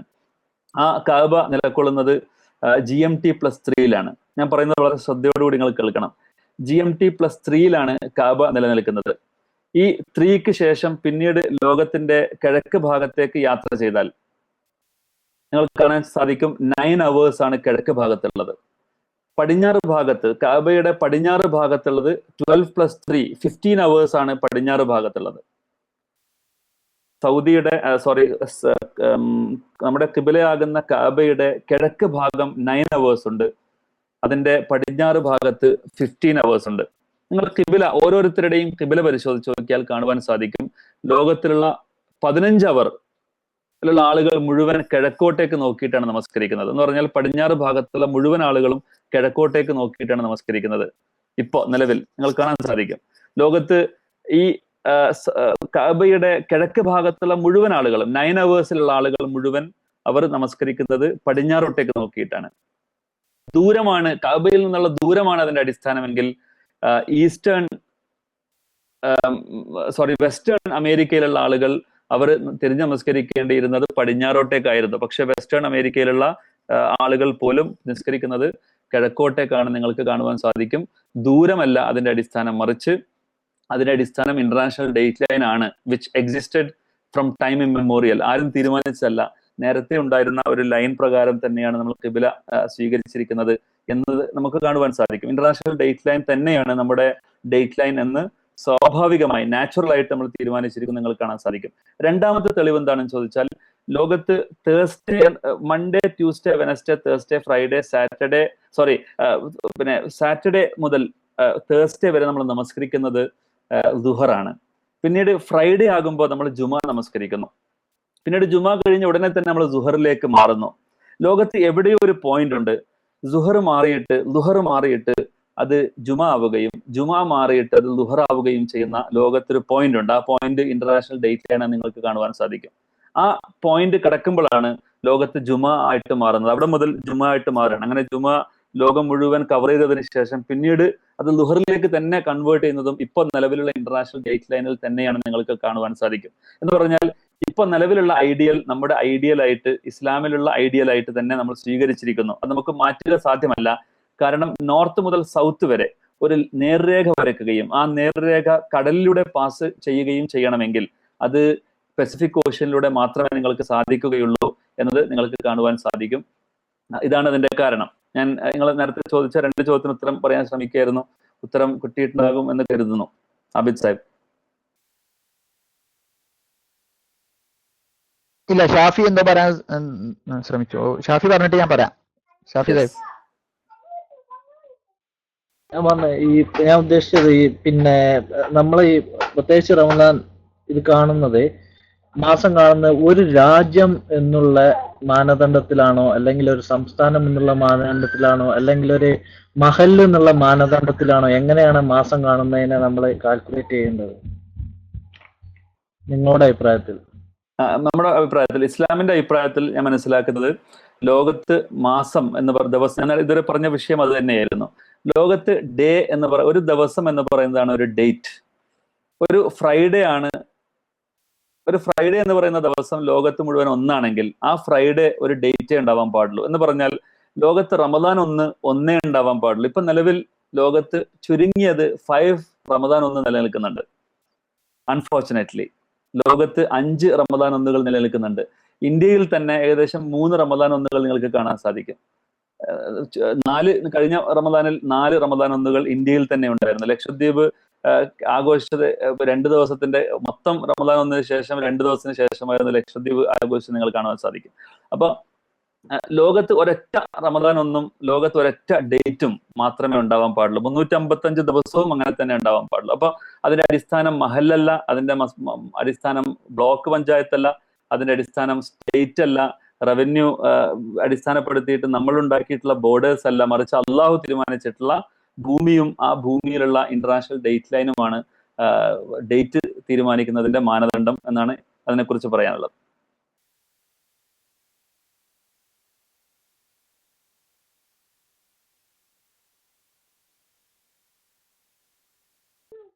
അല്ല, ഞാൻ പറയാൻ ശ്രമിച്ചത് ചിലപ്പോ നിങ്ങൾക്ക് മനസ്സിലായത് നിങ്ങൾ പറഞ്ഞ ശേഷം നമ്മൾ യഥാർത്ഥത്തിൽ ചെയ്യുന്നത് നമ്മളുടെ ഒരു ഐഡിയോളജിക്കൽ തലത്തിൽ നിന്നുകൊണ്ട് നമ്മൾ നിലവിലുള്ള സിസ്റ്റവുമായിട്ട് റിലേറ്റ് ചെയ്യാൻ ചെയ്യുന്നത്. അത് ചെയ്യേണ്ടതാണ്, അതാണ് ശരി എന്നാണ് എനിക്കും തോന്നുന്നത്. പക്ഷെ അത് തീർത്തും വ്യത്യസ്തമായ, അല്ലെങ്കിൽ ഇപ്പോഴത്തെ ഒരു കലണ്ടർ സംവിധാനത്തെയോ ഇപ്പോഴത്തെ ഈ ഡേ ആൻഡ് ഡേറ്റ് ടൈം മാറി വരുന്ന സംവിധാനങ്ങളെയൊക്കെ നിരാകരിച്ചുകൊണ്ടുള്ള ഒരു സംഭവം കൊണ്ടുവരിക എന്ന് പറയുന്നത് അസാധ്യമാണ്. കാരണം ഇന്നത്തെ രീതിയിൽ ഏറ്റവും ശാസ്ത്രീയമായ ഒരു സംഭവമാണ് ഡേറ്റ് ലൈൻ. അത് നിങ്ങൾ പറഞ്ഞതുപോലെ നാച്ചുറലി ആയിട്ട് പരമ്പരാഗതമായി നമുക്ക് കിട്ടിപ്പോന്നൊന്നുമല്ല എന്നാണ് എനിക്ക് തോന്നുന്നത്. ഒരു ഡിബേറ്റ് ടൈപ്പിലായതുകൊണ്ടാണ് ഞാൻ അങ്ങനെ റിബട്ടലായിട്ട് പറയുന്നത്. അത് കാലക്രമേണ അതിന്റെ ശാസ്ത്രീയ വശങ്ങളൊക്കെ വെച്ച് നോക്കിക്കൊണ്ട് ഏറ്റവും കുറഞ്ഞ ഇതിലൂടെ കരയിലൂടെ പാസ് ചെയ്യാൻ പറ്റുന്ന രീതിയിൽ കുറെ ഡൈവേഴ്സ്, അതൊരു നേർരേഖയൊന്നല്ല ഈ IDT എന്ന് പറയുന്നത്. അതിന്റെ ഇടയ്ക്ക് വരുന്ന ചിലരുടെയൊക്കെ വളച്ചെടുത്തുകൊണ്ട് ഒക്കെ കൊണ്ടുപോകുന്ന സാധനമാണ് ഈ IDT. അപ്പൊ അതൊരു ഐഡിയൽ സിസ്റ്റം എന്നുള്ള നിലക്ക് നമുക്ക് അവലംബിക്കുന്ന ഒരു ബെഞ്ച് മാർക്കാണ്. അപ്പൊ നിങ്ങൾ പറയുന്നത് ഇപ്പൊ യഥാർത്ഥത്തിൽ നമ്മൾ ഹിജറി കലണ്ടർ പ്രകാരം നമ്മളുടെ ഡേറ്റ് തീരുമാനിക്കുകയും അല്ലെങ്കിൽ അതിന്റെ ഒരു ഉത്ഭവം തീരുമാനിക്കുകയും ചെയ്യുകയും അതോടൊപ്പം തന്നെ നമ്മൾ IDTയെ ആശ്രയിച്ചുകൊണ്ട്, അതായത് ഗ്രിഗോറിയൻ കലണ്ടറിലെ IDT എന്ന് പറയുമ്പോൾ യഥാർത്ഥത്തിൽ അത് ഓൾറെഡി ഗ്രിഗോറിയൻ കലണ്ടറിന്റെ ഡേറ്റ് ലൈനായി. അതിലേക്ക് റിലേറ്റ് ചെയ്തുകൊണ്ട് നമ്മൾ ഹിജറി കലണ്ടറും കൂടി തീരുമാനിക്കണം എന്ന് പറയുമ്പോൾ അവിടെ വലിയ കൺഫ്യൂഷൻ ഉണ്ടാകുന്നുണ്ട്. അത് ആദ്യമായിട്ട് കേൾക്കുമ്പോഴുള്ള പ്രശ്നമാണെന്ന് ഞാൻ മനസ്സിലാക്കുന്നത്. ഞാൻ മനസ്സിലാക്കുന്നത് ഈ വിഷയം ഞാൻ തന്നെ ശരിക്കും ഈ വിഷയം പഠിക്കാൻ തുടങ്ങിയിട്ട് ഏകദേശം 2 വർഷം കഴിയുമ്പോഴായിരുന്നു എനിക്ക് പൂർണ്ണമായിട്ട് കൺവിൻസ് ആയത്. അപ്പോൾ ഇത് നമ്മൾ പിന്നെ ഒരുപാട് പഠിക്കാനുള്ള ഒരു വിഷയമാണിത്. ഇന്റർനാഷണൽ ഡേറ്റ് ലൈൻ എന്ന് അതിന്റെ ഹിസ്റ്ററി തന്നെ നിങ്ങൾ പഠിക്കേണ്ടതാണ്. International date line actually existed from time memorial. അത് ആരും തീരുമാനിച്ചതല്ല. പക്ഷേ international date line conference, international conference സംഭവിച്ചത് യഥാർത്ഥത്തിൽ ഇപ്പൊ നിങ്ങൾ കാണുന്ന ഈ കുറെ ഐലൻഡ്സ് ഉണ്ടല്ലോ, ഈ ഐലൻഡ്സ് ഇതിൽ കിരിബാത്തി എന്ന് പറയുന്ന ഐലൻഡ് ഉണ്ട്, അതുപോലെ തന്നെ തുവാലു എന്ന് പറയുന്ന ഐലൻഡ് ഉണ്ട്, നൗറുഖ് എന്ന് പറയുന്ന ഐലൻഡ് ഉണ്ട്. ഇതൊക്കെ കൺട്രീസ് ആണ്. ഈ കൺട്രീസ് ഒക്കെ ഏത് ഡേറ്റ് ലൈനിന്റെ ഏത് ഭാഗത്ത് പെടുമെന്ന തർക്കം പരിഹരിക്കാൻ വേണ്ടിയിട്ടായിരുന്നു യഥാർത്ഥത്തിൽ ഇന്റർനാഷണൽ ഡേറ്റ് ലൈൻ കോൺഫറൻസ് 40കളിൽ ചേർന്ന് നിങ്ങൾക്ക് കാണുവാൻ സാധിക്കും. ഇത് യഥാർത്ഥത്തിൽ ഇവിടം മുതൽ പസഫിക് ഓഷ്യൻ ിലൂടെ കടന്നു വരുന്ന ഈ ലൈൻ, ഈ റഷ്യക്കും അമേരിക്കക്കും ഇടയിലുള്ള ഈ ലൈൻ, ഇതിൽ യാതൊരു തർക്കവും ലോകത്ത് നിലനിന്നിരുന്നില്ല എന്നും അതുപോലെ തന്നെ ആ ഡേറ്റ് ലൈനിൽ ഇസ്ലാമിക ലോകത്ത് തന്നെ ഇന്നും യഥാർത്ഥത്തിൽ തർക്കം നിലനിൽക്കുന്നത് ഈ ഖിബ്ല എന്ന യാഥാർത്ഥ്യവും അതുപോലെ തന്നെ നേരത്തെ പറഞ്ഞ നമ്മുടെ നമസ്കാരത്തിന്റെ ലുഹർ മാറി ജുമ ആവുന്ന പോയിന്റിനെ കുറിച്ചും കൃത്യമായി മനസ്സിലാക്കാത്തത് കൊണ്ട് കൂടിയാണ് നമുക്ക് കാണുവാൻ സാധിക്കും. അപ്പോൾ ഇതാണ് അതിന്റെ അടിസ്ഥാനം. ഈ അടിസ്ഥാനത്തെ കുറിച്ച് ഒന്നുകൂടി നമുക്ക് ചരിത്രപരമായി അതുപോലെ തന്നെ ശാസ്ത്രീയമായ ഒരു പഠനം നടത്തിയാൽ കുറെ സംഗതികൾ നമ്മുടെ മുമ്പാകെ വരും എന്നാണ് ഞാൻ മനസ്സിലാക്കുന്നത്.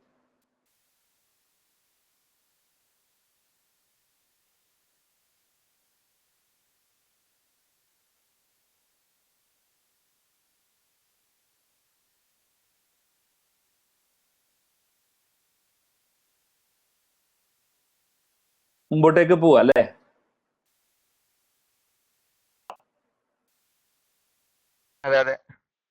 യെസ്. ഇത് കുറച്ചുകൂടെ മുമ്പോട്ട് പോകുമ്പോൾ നിങ്ങൾക്ക് ഒരുപാട് സംശയം. അതിനിടയിൽ വേറൊരാൾ ചോദിച്ചിരുന്ന ഒരു ചോദ്യം, ഒരാൾ കൂടെ ചോദ്യം തുടങ്ങിയിരുന്നു ചോദിക്കാൻ.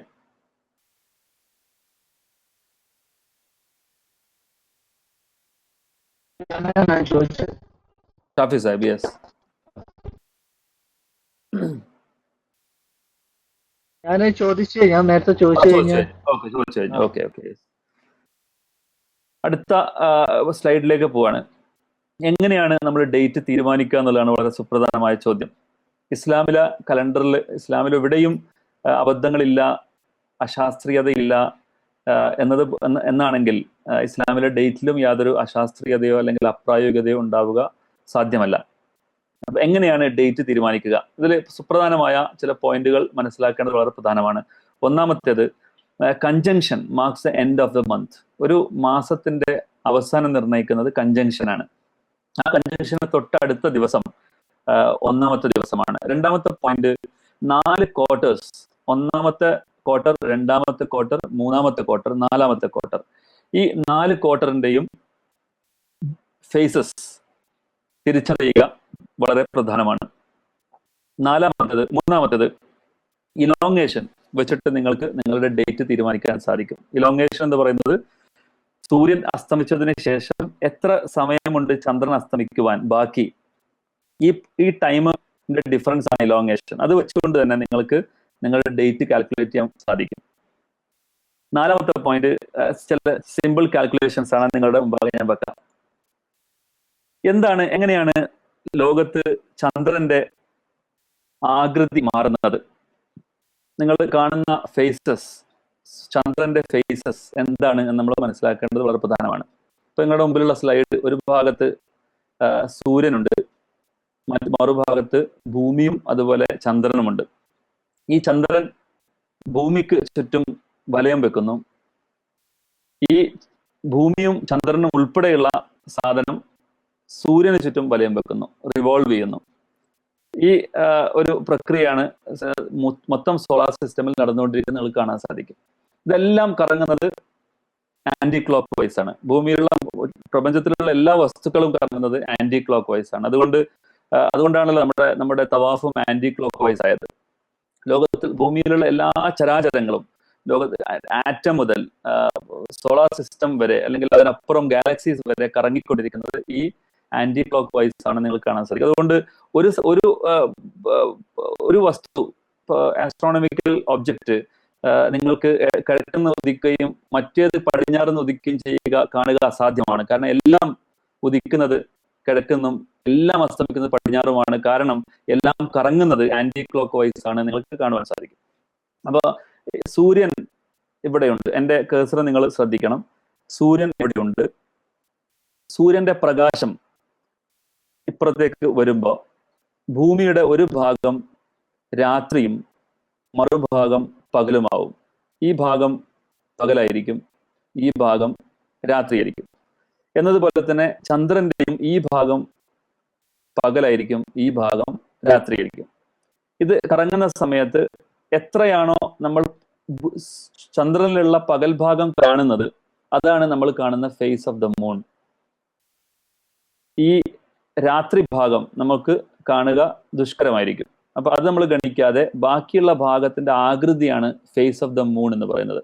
ആ ഫേസ് നിങ്ങൾ യഥാർത്ഥത്തിൽ ചന്ദ്രനിൽ ആ ഫേസ് മാറുന്നില്ല, പക്ഷെ ആ ചന്ദ്രനെ കാണുന്ന പ്രതലം, നമ്മുടെ ആംഗിൾ വ്യത്യാസപ്പെടുമ്പോൾ നമുക്ക് അതിനെ പല രീതിയിൽ പല ആകൃതിയിൽ കാണുവാൻ സാധിക്കും. നമ്മൾ ഈ കാണുന്ന ചന്ദ്രനെല്ലാം തന്നെ ഒരൊറ്റ ചന്ദ്രനാണ്. ഇതെല്ലാം ഓരോ ദിവസം മാറുമ്പോൾ ഇതിലുള്ള പ്രധാനപ്പെട്ട ചന്ദ്രനിലുള്ള ചേഞ്ചസ് ആണ് ഇത് നിങ്ങൾ കാണാൻ സാധിക്കും. ഇത് പൂർണ്ണ ചന്ദ്രനാണ്. അതുപോലെ തന്നെ ഇത് ആദ്യത്തെ ചന്ദ്രനാണ്. ഇത് സെക്കൻഡ് ഫേസ് ആണ്. ഇത് തേർഡ് ഫേസ് ആണ്. ഇത് ഏറ്റവും ഉയരത്തിൽ നിൽക്കുന്ന ഫേസ് ആണ്. അങ്ങനെ ഡേറ്റ് ഇതിനിടയിലാണ് വരുന്നത്. ഇത് എല്ലാത്തിൻ്റെയും ഇടയിലാണ് ഡേറ്റ് സംഭവിക്കുന്നത്. 29 അല്ലെങ്കിൽ 30 ഫേസസ് ആണ് ചന്ദ്രനുള്ളത്.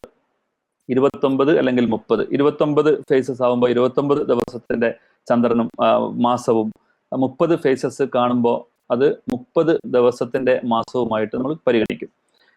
ഇത് നമുക്ക് കാണുന്നത്, നമ്മൾ ഇവിടെയാണ് ഉള്ളത് എങ്കിൽ എപ്പോഴും ഇതാണ് നമ്മുടെ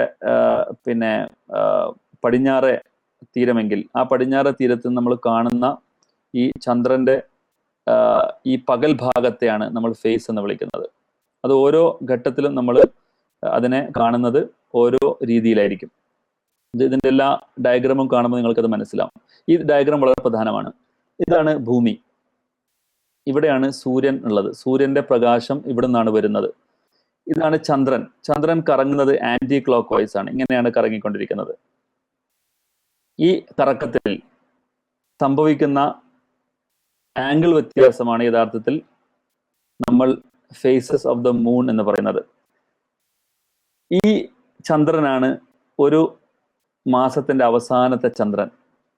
ഈ ഭാഗമായി ഈ ഭൂമി നമ്മൾ കാണുമ്പോൾ ഈ ഭാഗമാണ് കാണുന്നത്. രാത്രിയാകുന്ന ആ പ്രദേശം മാത്രമേ നമ്മൾ ഭൂമിയിൽ നിന്ന് കാണുകയുള്ളൂ. അതുകൊണ്ട് ഈ ദിവസത്തെക്കുറിച്ചാണ് നമ്മൾ അമാവാസി എന്ന് പറയുന്നത്.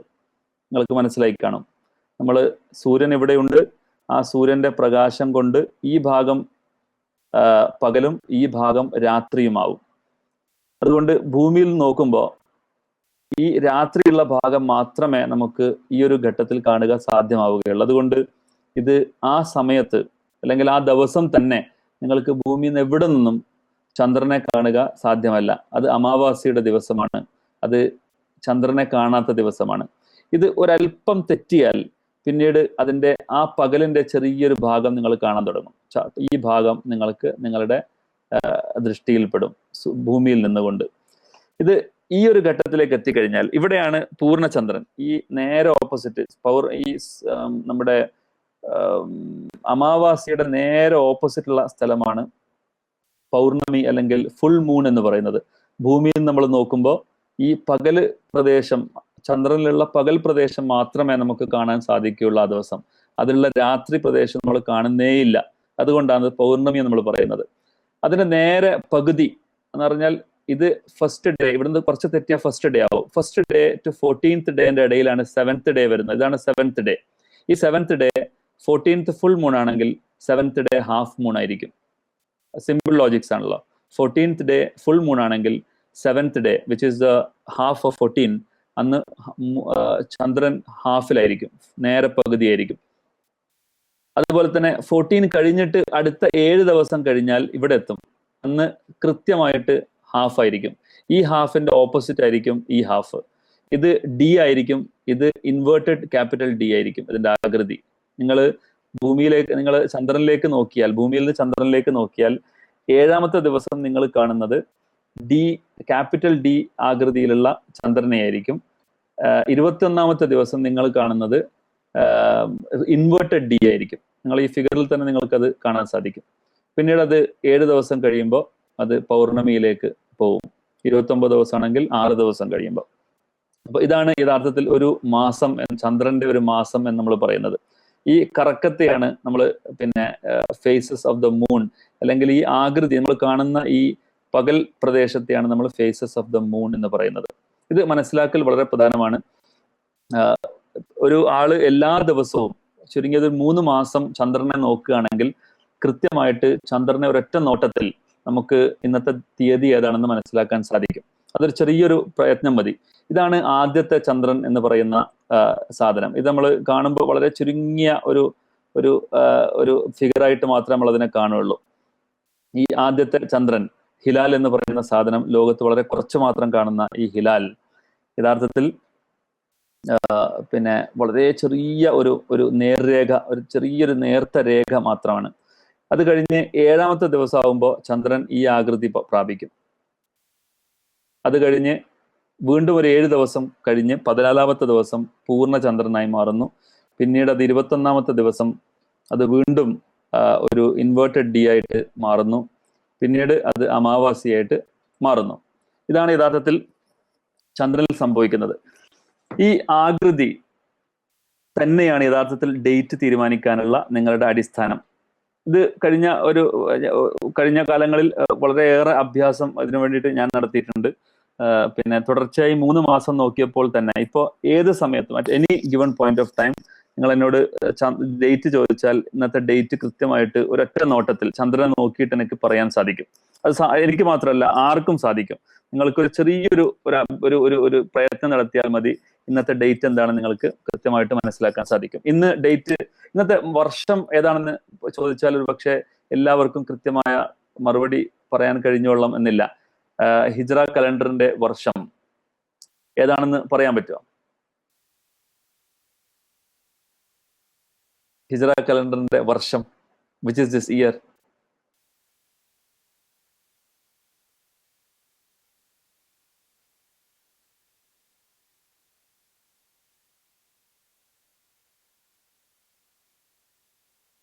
അറിയില്ല. 1437 ആണ്. Yes, exactly. ഷാജിൻ സാഹിബ് അത് പറഞ്ഞു. 1437 ആണ് ഈ വർഷം. ഇപ്പോ ഏതാ മാസം എന്ന് പറയാൻ പറ്റുമോ?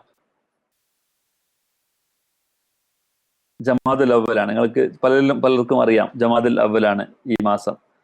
12 മാസമാണ് ഹിജ്റ കലണ്ടറിന് ഉള്ളത്. ഇത് 3ാമത്തെ മാസമാണ് അല്ലേ? റബിയുൽ മുഹറം കൊണ്ട് തുടങ്ങി മുഹറം, സഫർ, റബിയുൽ അവൽ, റബിയു സ്ഥാനി, ഇത് ജമാദുൽ അവലാണ്. ഇത് ജമാദുൽ അവലാണ്. ഇത് യഥാർത്ഥത്തിൽ നമ്മൾ എല്ലാ ദിവസവും നോക്കുകയാണെങ്കിൽ നിങ്ങൾക്ക് ഡേറ്റും മാസവും വർഷവും മാത്രമല്ല, നിങ്ങൾക്ക് എല്ലാ ദിവസവും ഡേറ്റും പറയാൻ സാധിക്കും. നിങ്ങൾക്ക് വളരെ ആത്മവിശ്വാസത്തോടെ ഞാൻ പറയുകയാണ്, നിങ്ങൾക്ക് ഒറ്റ നോട്ടത്തിൽ നിങ്ങൾക്ക് ഡേറ്റ് കണ്ടെത്താൻ സാധിക്കും. അപ്പൊ ഈ എങ്ങനെയാണ് ഡേറ്റ് തീരുമാനിക്കേണ്ടത് എന്ന് ചോദിച്ചാൽ ഞാൻ അതിന്റെ പ്രിൻസിപ്പിൾസ് പറഞ്ഞുതരാണ്. വളരെ വളരെ ചുരുങ്ങിയ പോയിന്റ്സ് കൊണ്ട് നിങ്ങൾക്ക് ആ ഡേറ്റ് കണ്ടെത്താൻ സാധിക്കും. നിങ്ങൾ നോട്ട് ചെയ്യാൻ പറ്റുകയാണെങ്കിൽ അത് നോട്ട് ചെയ്യണം. ഞാനത് സ്ലൈഡ്സ് ഉണ്ടാക്കാനുള്ള സമയക്കുറവുകൊണ്ട് ആ സ്ലൈഡ് ഉണ്ടാക്കാൻ എനിക്ക് പറ്റിയിട്ടില്ല. ഒന്നാമത്തെ പ്രിൻസിപ്പിൾ, ഒരു മാസത്തിന്റെ ആദ്യത്തെ ദിവസത്തിൽ സൂര്യൻ അസ്തമിക്കുന്നതോടൊപ്പം തന്നെയാണ്, ഏറെക്കുറെ സൂര്യൻ അസ്തമിക്കുന്നതോടൊപ്പം തന്നെയാണ് ചന്ദ്രനും അസ്തമിക്കുന്നത്. മാസം തുടക്കത്തിൽ സൂര്യൻ പടിഞ്ഞാറ് ചക്രവാളത്തിൽ അസ്തമിക്കുന്ന ഏകദേശം അതേ സമയത്ത് തന്നെയാണ് ചന്ദ്രനും അസ്തമിക്കുന്നത്.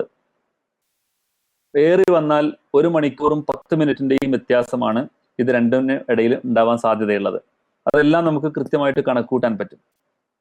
ഓരോ ദിവസവും ചന്ദ്രൻ അസ്തമിക്കുന്നതിന്റെ കൃത്യമായിട്ടുള്ള സെക്കൻഡ് അല്ലെങ്കിൽ ഫ്രാക്ഷൻ ഓഫ് എ സെക്കൻഡ് വെച്ചിട്ട് എത്ര മണിക്കാണ് ചന്ദ്രൻ അസ്തമിക്കുക, എത്ര മണിക്കാണ് സൂര്യൻ അസ്തമിക്കുക നമുക്ക് ഡിറ്റർമൈൻ ചെയ്യാൻ പറ്റും. അത് നമുക്ക് തന്നെ കണക്കൂട്ടാൻ പറ്റും.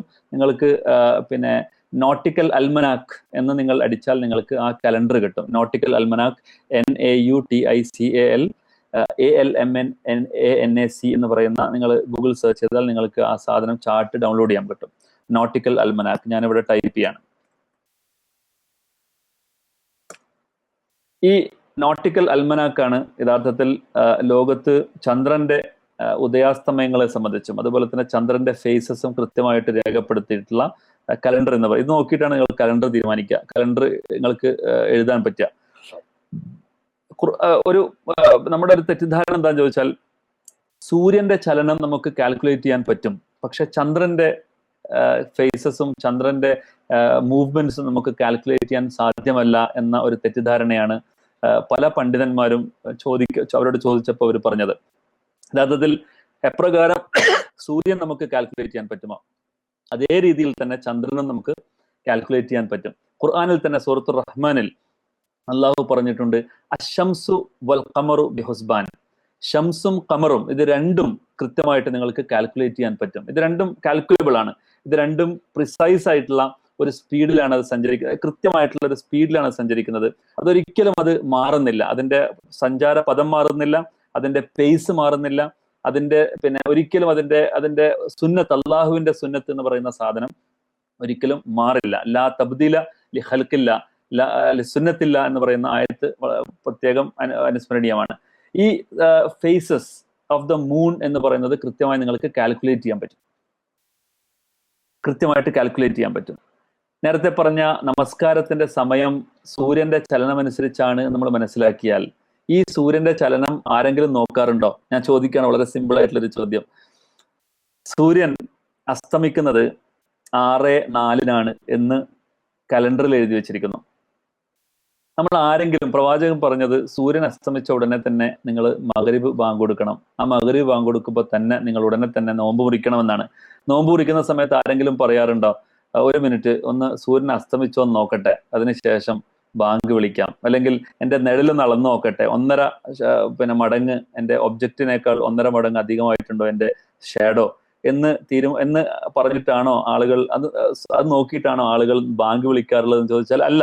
കാരണം അതൊക്കെ ഒബ്സർവ് ചെയ്തിട്ട് കൃത്യമായിട്ട് ഓരോ ഡേറ്റിലും എപ്പോഴാണ് ആ പൊസിഷൻ, സൂര്യന്റെ ആ പൊസിഷൻ എത്തുക എന്ന് രേഖപ്പെടുത്തുകയും എന്നിട്ട് അതിനനുസരിച്ച് ആ ഒബ്സർവേഷൻ അടിസ്ഥാനത്തിൽ കലണ്ടർ ഉണ്ടാക്കുകയും ചെയ്തിട്ടുണ്ട്.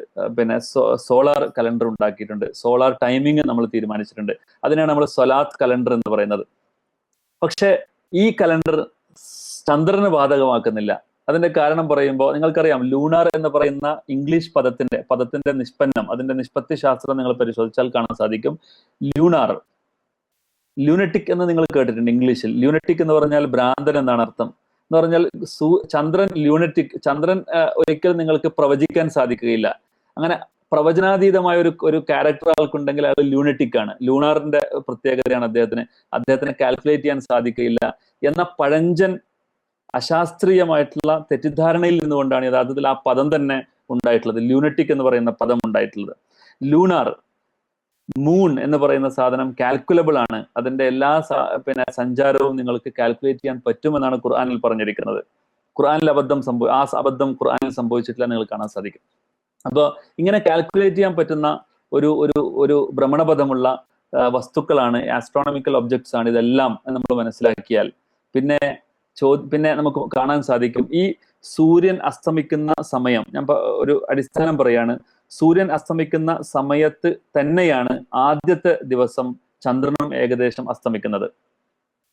ഈ ഉദാഹരണത്തിന് 6 മണിക്കാണ് സൂര്യൻ അസ്തമിക്കുന്നതെങ്കിൽ 6 മണിക്ക് തന്നെ, അതല്ലെങ്കിൽ കൂടി വന്നാൽ 7:10 അല്ലെങ്കിൽ 5:50 ചന്ദ്രൻ അസ്തമിക്കും. അത് കൃത്യമായിട്ട് നമുക്ക് കണക്കൂട്ടാൻ പറ്റും എപ്പോഴാണ് അസ്തമിക്കാന്ന്. ഇങ്ങനെ ഈ വേരിയേഷനോട് കൂടി ചന്ദ്രനും അസ്തമിക്കും. പക്ഷെ സൂര്യൻ അസ്തമിച്ചതിന് ശേഷം ചന്ദ്രൻ ആകാശത്ത് ഉണ്ട് എങ്കിൽ 48 മിനിറ്റിലധികം ചന്ദ്രൻ ആകാശത്ത് ഉണ്ട് എങ്കിൽ നിങ്ങൾക്ക് അതിനെ കാണാൻ സാധിക്കും, ഇല്ലെങ്കിൽ നിങ്ങൾക്ക് കാണുക അസാധ്യമാണ്. പലപ്പോഴും നിങ്ങൾ സാധാരണ പത്രത്തിൽ കാണാറുള്ള ഒരു ഇതാണ്, സൂര്യൻ അസ്തമിച്ചതിന് ശേഷം ചന്ദ്രൻ 10 മിനിറ്റ് ആകാശത്തുള്ളത് കൊണ്ട് കാണാൻ സാധ്യതയുണ്ട്, അതുകൊണ്ട് ആരെങ്കിലും മാസം കണ്ടാൽ അറിയിക്കണമെന്നാണ് പത്രത്തിൽ വാർത്ത ഉണ്ടാകാറുള്ളത്. യഥാർത്ഥത്തിൽ 10 മിനിറ്റ് ആകാശത്ത് ചന്ദ്രൻ ഉണ്ടെങ്കിൽ കാണുക ഇമ്പോസിബിൾ ആണ്, അത് സയന്റിഫിക്കലി ഇമ്പോസിബിൾ ആണ് നിങ്ങൾ കാണാൻ സാധിക്കും. അപ്പോൾ അങ്ങനെയുള്ള ഒരു ചന്ദ്രനെയാണ് നോക്കുന്നതും പിന്നീട് കണ്ടതായിട്ട് പ്രഖ്യാപിക്കുകയൊക്കെ ചെയ്യുന്നത് നിങ്ങൾ കാണാൻ സാധിക്കും. ഏതായിരുന്നാലും ഈ സൂര്യൻ അസ്തമിച്ചതിന് തൊട്ട് ശേഷം അല്ലെങ്കിൽ തൊട്ട് മുമ്പ് ചന്ദ്രൻ അസ്തമിക്കും ആദ്യത്തെ ദിവസം. രണ്ടാമത്തെ ദിവസം സൂര്യൻ 6 മണിക്കാണ് അസ്തമിക്കുന്നതെങ്കിൽ ചന്ദ്രൻ അസ്തമിക്കുന്നത് 6:48 48 മിനിറ്റ് പ്ലസ് ഫസ്റ്റ് ഡേന്റെ ടൈമിനേക്കാൾ 48 മിനിറ്റ് ആഡ് ചെയ്താൽ സെക്കൻഡ് ഡേ ചന്ദ്രൻ അസ്തമിക്കുന്നതിന്റെ ടൈമാണ്.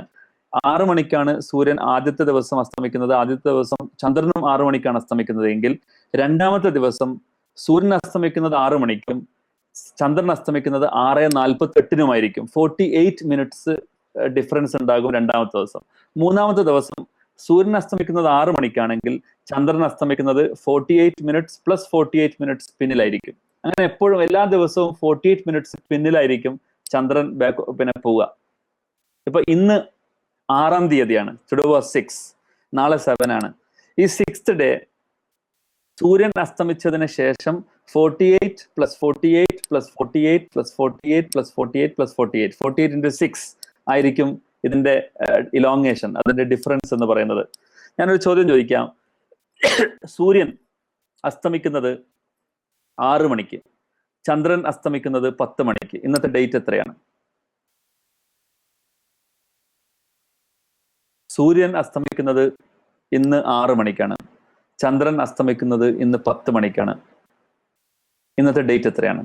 6 PM 10 PM.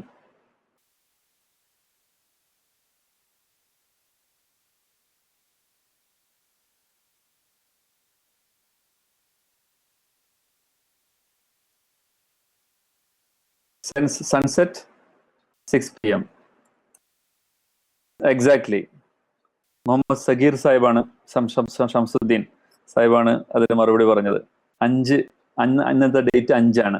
Sunset 6 PM, moonset 10 PM.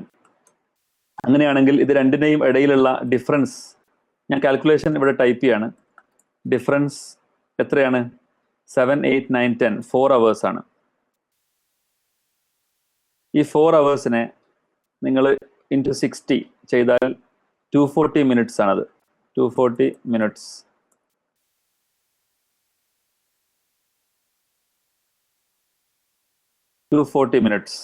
ഈ 240 മിനിറ്റ്സിൽ എത്ര 48 ഉണ്ട് നോക്കിയാൽ മതി. അപ്പൊ 240 divided by 48 is equal to 5. അപ്പൊ ഇന്നത്തെ ഡേറ്റ് 5 ആണ്. വളരെ കൃത്യമായിട്ട് നിങ്ങൾക്ക് ഇത് കാൽക്കുലേറ്റ് ചെയ്യാൻ പറ്റും.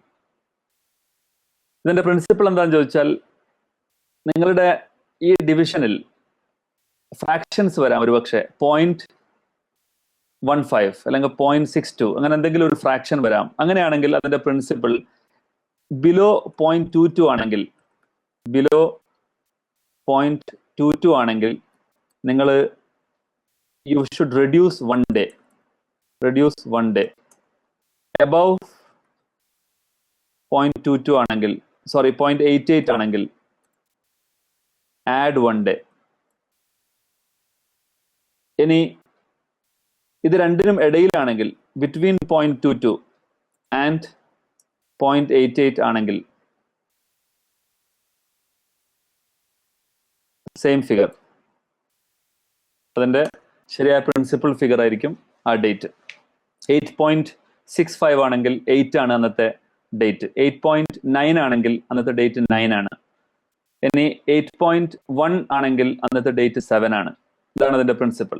നിങ്ങൾക്ക് സൺസെറ്റിന്റെ ടൈമും മൂൺ സെറ്റിന്റെ ടൈമും കൃത്യമായിട്ട് അറിയാമെങ്കിൽ നിങ്ങൾക്ക് ഇന്നത്തെ ഡേറ്റ് കാൽക്കുലേറ്റ് ചെയ്യാൻ പറ്റും.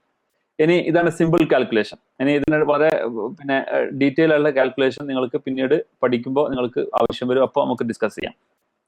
അതിന് പുറമെ നിങ്ങൾക്ക് ഫേസ് കാണുമ്പോൾ തന്നെ നിങ്ങൾക്ക് ഡേറ്റ് മനസ്സിലാക്കാൻ സാധിക്കും. ഇന്ന് ഞാൻ സൂര്യൻ അസ്തമിക്കുന്ന സമയത്ത് കണ്ണൂരിലുള്ള പയ്യാമ്പലം കടപ്പുറത്തായിരുന്നു എൻ്റെ ഫാമിലിയോടൊപ്പം. ഞാൻ ചന്ദ്രൻ നോക്കി, എല്ലാവർക്കും കാണിച്ചു കൊടുത്തു. സൂര്യൻ അസ്തമിക്കുന്ന സമയത്ത് ഞാനൊരു ചോദ്യം ചോദിക്കാം. സൂര്യൻ അസ്തമിക്കുന്ന സമയത്ത് 7th ഡേ ആണെങ്കിൽ, സൂര്യൻ അസ്തമിക്കുന്ന സമയത്ത് ചന്ദ്രൻ നിങ്ങളുടെ തലയുടെ മുകളിലാണ് ഉണ്ടാവുക, കൃത്യം തലയുടെ മുകളിൽ. 7th day it will be right above your head. 7th day സൂര്യൻ അസ്തമിക്കുന്ന സമയത്ത് ചന്ദ്രൻ നിങ്ങളുടെ തലയുടെ മുകളിലാണ് ഉണ്ടായെങ്കിൽ 14th ഡേ സൂര്യൻ അസ്തമിക്കുന്ന സമയത്ത് എവിടെ ഉണ്ടാവുക? ആരെങ്കിലും ഒന്ന് മറുപടി പറയും. സൂര്യൻ സെയിം പ്ലേസ് ആവില്ലല്ലോ. സൂര്യൻ അസ്തമിക്കുന്ന സമയത്ത് ചന്ദ്രൻ പിന്നോട്ടേക്ക് പോവുകയാണ് ചെയ്യുക. ഓരോ ദിവസവും അത് ഇലോങ്ങേഷൻ സംഭവിക്കും. 48 മിനിറ്റ്സ് പിന്നോട്ടേക്ക് പോകും. അങ്ങനെ പോയി 7th ഡേ ആവുമ്പോൾ ഈ ചന്ദ്രൻ നിങ്ങളുടെ തലയുടെ മുകളിലേക്ക് വരും. അങ്ങനെയാണെങ്കിൽ 14th ഡേ പൗർണമി ആവുന്ന സമയത്ത് ഈ ചന്ദ്രൻ എവിടെയായിരിക്കും?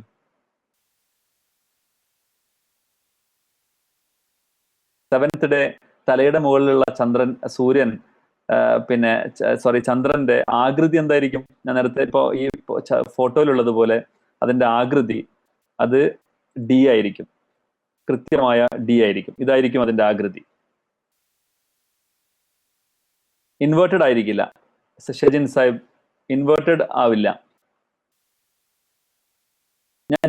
അതല്ല എന്റെ ചോദ്യം. 14th ഡേ അത് ഫുൾ മൂൺ ആണ്. 14th day will be full moon. പൗർണമിയുടെ ദിവസമാണ് 14ാം രാവ്. 14ാം രാവ് നിങ്ങൾക്കറിയാമല്ലോ, ലോകത്ത് മുഴുവൻ ഫുൾ മൂൺ കാണുന്ന ദിവസമാണ്. ആ സമയത്ത് സൂര്യൻ അസ്തമിക്കുമ്പോൾ ചന്ദ്രന്റെ പൊസിഷൻ എവിടെയായിരിക്കും എന്നാണ് എന്റെ ചോദ്യം. ചന്ദ്രൻ എവിടെയായിരിക്കും പൊസിഷൻ? 7ാം തീയതി തലയുടെ മുകളിലാണെങ്കിൽ എവിടെയായിരിക്കും 14ാമത്തെ ദിവസം?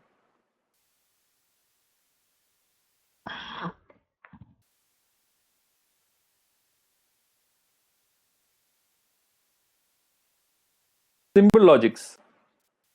തലയുടെ മുകളിലാണെങ്കിൽ അത് 90 ഡിഗ്രീസ് ആണല്ലോ.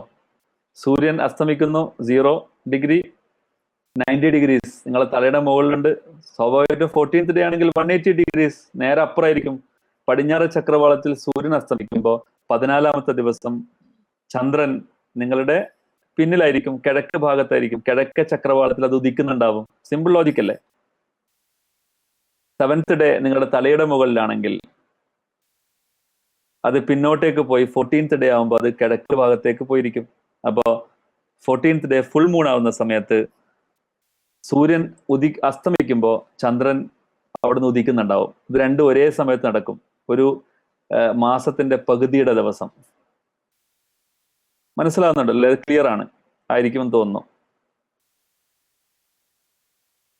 ഈ ഇലോങ്ങേഷൻ ആണ് യഥാർത്ഥത്തിൽ ഈ ഡേറ്റ് തീരുമാനിക്കുന്നതിൽ വളരെ പ്രധാനപ്പെട്ട ഒരു സംഗതി. അതോടൊപ്പം തന്നെ അതിന്റെ ആകൃതി വളരെ പ്രധാനമാണ്. അതിന്റെ ആകൃതി 7th ഡേ ഹാഫ് ആണ്, 14th ഡേ ഫുൾ ആണ്.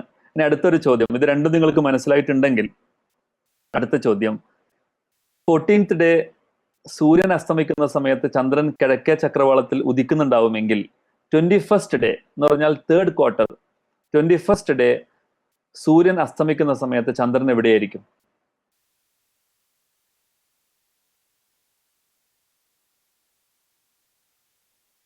അല്ലെങ്കിൽ ആ ചോദ്യം ഒന്നുകൂടെ എളുപ്പമാക്കാൻ വേണ്ടി, സൂര്യൻ അസ്തമിച്ചതിന് ശേഷം ചന്ദ്രൻ എത്ര സമയത്തിന് ശേഷമായിരിക്കും ചന്ദ്രൻ ഉദിക്കുക?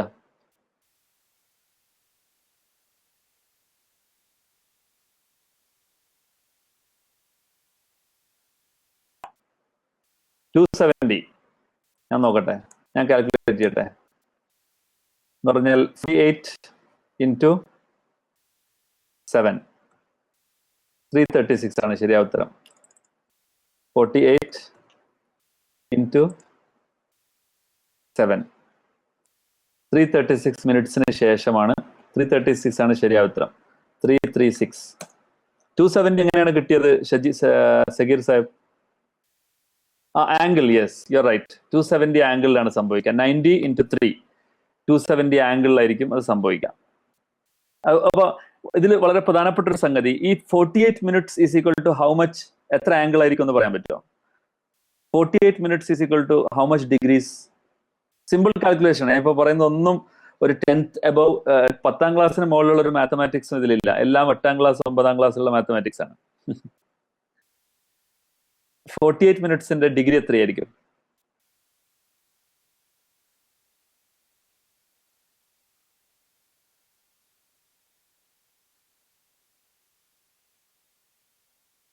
വളരെ എളുപ്പല്ലേ?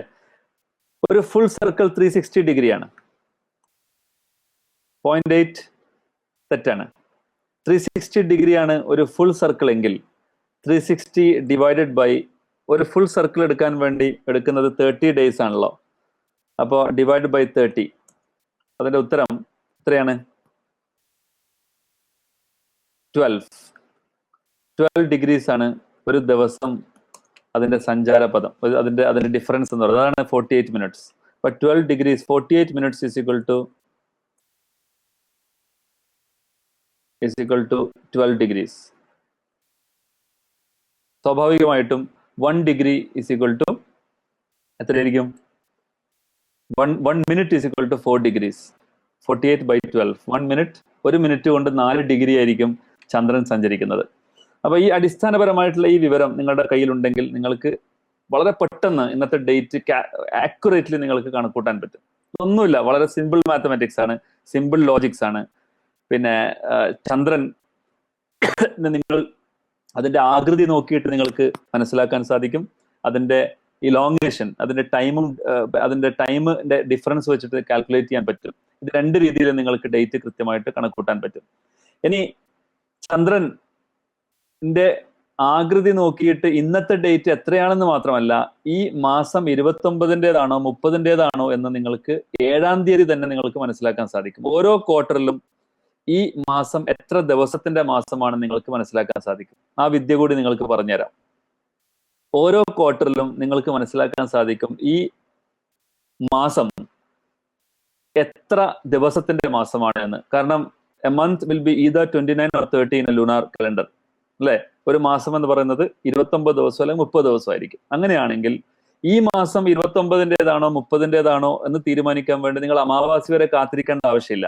നിങ്ങൾക്ക് ഓരോ ക്വാർട്ടറിലും നിങ്ങൾക്ക് അത് കൃത്യമായിട്ട് തീരുമാനിക്കാൻ പറ്റും. അതെങ്ങനെയാണെന്ന് ചോദിച്ചാൽ, 7-ാമത്തെ ദിവസം ചന്ദ്രൻ തലയുടെ മുകളിൽ സൂര്യൻ അസ്തമിക്കുന്ന സമയത്ത്, എന്ന് പറഞ്ഞാൽ മഗ്‌രിബ് ബാങ്ക് കൊടുക്കുന്ന സമയത്ത് നിങ്ങളുടെ തലയുടെ മുകളിലാണ് 7-ാമത്തെ ദിവസം ചന്ദ്രൻ ഉണ്ടാവുന്നത്. ഇതാണ് ഈ സ്ലൈഡിൽ കാണിക്കുന്നതാണ് അതിന്റെ ആകൃതി. ഈ ആകൃതിയുടെ ഡി ഷേപ്പില് 2 ഹോൺ, എന്റെ കേഴ്സർ നിങ്ങൾ ശ്രദ്ധിക്കണം. ഇതാണ് ഹോൺ എന്ന് പറയുന്നത്, ഈ ഭാഗം ഇവിടെയും ഇവിടെയും. അതിന് ഷാർപ്പ് എഡ്ജസ് ഉണ്ടെങ്കിൽ അതിന്റെ അർത്ഥം, ഷാർപ്പ് എഡ്ജസ് ഉണ്ട് എങ്കിൽ അതിന്റെ അർത്ഥം ഇത് ഇൻവേർഡ് കേർവ് ഉണ്ട് എന്നാണ് അതിന്റെ അർത്ഥം. ഇൻവേർഡ് കേർവ് ആണ്. ഇതിപ്പോ ഔട്ട്വേർഡ് കേർവ് ഉള്ള ഒരു ഫോട്ടോ ആണ് നിങ്ങളുടെ മുമ്പിലുള്ളത്. ഇത് കോൺവെക്സ് ആണ്. ഇത് കോൺകേവ് ആണെങ്കിൽ അതിന്റെ അർത്ഥം ഇത് 30-ന്റെ മാസമാണ് എന്നാണ്. 30 ദിവസം ഉള്ള മാസമാണ് ഇത്. അത് കോൺവെക്സ് ആണെങ്കിൽ അതിന്റെ അർത്ഥം അത് 29 ദിവസത്തിന്റെ മാസമാണ് എന്നാണ്. നിങ്ങൾക്ക് ആ സമയത്ത് തന്നെ നിങ്ങൾക്ക് തീരുമാനിക്കാൻ സാധിക്കും. റമദാൻ 7-ൽ തന്നെ നിങ്ങൾക്ക് അറിയാം ഈ റമദാൻ അവസാനിക്കുന്നത് ഏത് ദിവസമാണ്, എപ്പോഴാണ് പെരുന്നാൾ ആരംഭിക്കുന്നത്. നിങ്ങൾക്ക് 7-ാം തീയതി മനസ്സിലാവും. You can just observe the moon on the 7th day. നിങ്ങൾ നോക്കുക, നിങ്ങൾക്ക് മനസ്സിലാവും ഈ റമദാൻ മാസം എപ്പോഴാണ് അവസാനിക്കുക. കൃത്യമായിട്ട് ചന്ദ്രൻ നിങ്ങളോട് പറഞ്ഞു തരും. മൂണിന്റെ ഫേസ് നിങ്ങൾക്ക് പറഞ്ഞു തരും. ഈ മാസം അവസാനിക്കുന്നത് ഏത് ദിവസമായിരിക്കും, അതുപോലെ ഈ മാസത്തിന് എത്ര ദിവസമുണ്ട് എന്ന് 7-ാം ദിവസത്തെ ചന്ദ്രൻ നിങ്ങൾക്ക് പറഞ്ഞുതരും. ഇനി തൊട്ടടുത്ത ക്വാർട്ടർ 14th ഡേ എന്ന് പറയുന്ന സെക്കൻഡ് ക്വാർട്ടറിലും നിങ്ങൾക്ക് പറഞ്ഞുതരും എപ്പോഴാണ് ഈ മാസം അവസാനിക്കുന്നത്. നിങ്ങൾക്ക് അഥവാ 7-ാമത്തെ ദിവസം നോക്കുന്നതിൽ അബദ്ധം പറ്റിയോ എന്ന് നിങ്ങൾക്ക് ഒന്നുകൂടെ ക്ലാരിഫൈ ചെയ്യാം. 14th ഡേ ആണ് ഫുൾ മൂൺ എങ്കിൽ, ഫുൾ ഇലൂമിനേഷൻ, 100% ഇലൂമിനേഷൻ എങ്കിൽ അതിന്റെ അർത്ഥം അത് 29-ന്റെ ദിവസമുള്ള മാസമാണ് എന്നാണ്. ഇനി അഥവാ ഇലൂമിനേഷൻ 100% എത്തുന്നത് അത് 15th ഡേ ആണെങ്കിൽ അതിന്റെ അർത്ഥം ഇത് 30 ദിവസത്തിന്റെ മാസമാണ് എന്നാണ്. ഇനി 3rd ക്വാർട്ടറിൽ നിങ്ങൾക്ക് വീണ്ടും അതിനെ ഒന്നുകൂടെ ശക്തിപ്പെടുത്താൻ സാധിക്കും, ഒന്നുകൂടെ നിങ്ങൾക്ക് ഉറപ്പാക്കാൻ സാധിക്കും.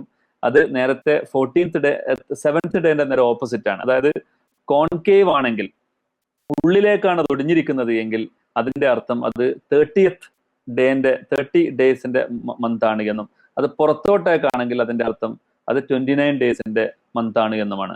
7 ഡേയ്സിന് നേരെ ഓപ്പോസിറ്റ്.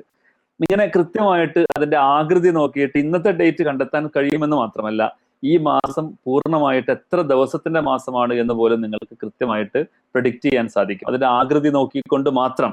ഇനി നിങ്ങൾക്ക് കാൽക്കുലേഷൻ ആണെങ്കിൽ അത് കൃത്യമായിട്ട് നിങ്ങൾക്ക് ഈ ലോകത്ത് എവിടെയാണ് അതിന്റെ കൺജങ്ഷൻ വരുന്നത്, ഭൂമിയിൽ ഏത് ഭാഗത്താണ് കൺജങ്ഷൻ വരിക, അത് ഡേറ്റ് ലൈനിന്റെ ഏത് ഭാഗത്തായിരിക്കും, നിങ്ങളുടെ ഡേറ്റ് അവസാനിക്കുന്നത് എപ്പോഴാണ്, ഈ മാസം അവസാനിക്കുന്നത് എപ്പോഴാണ് നിങ്ങൾക്ക് കാൽക്കുലേറ്റ് ചെയ്യാനും സാധിക്കും. ഈ മാസം മാത്രമല്ല, you can calculate it for centuries.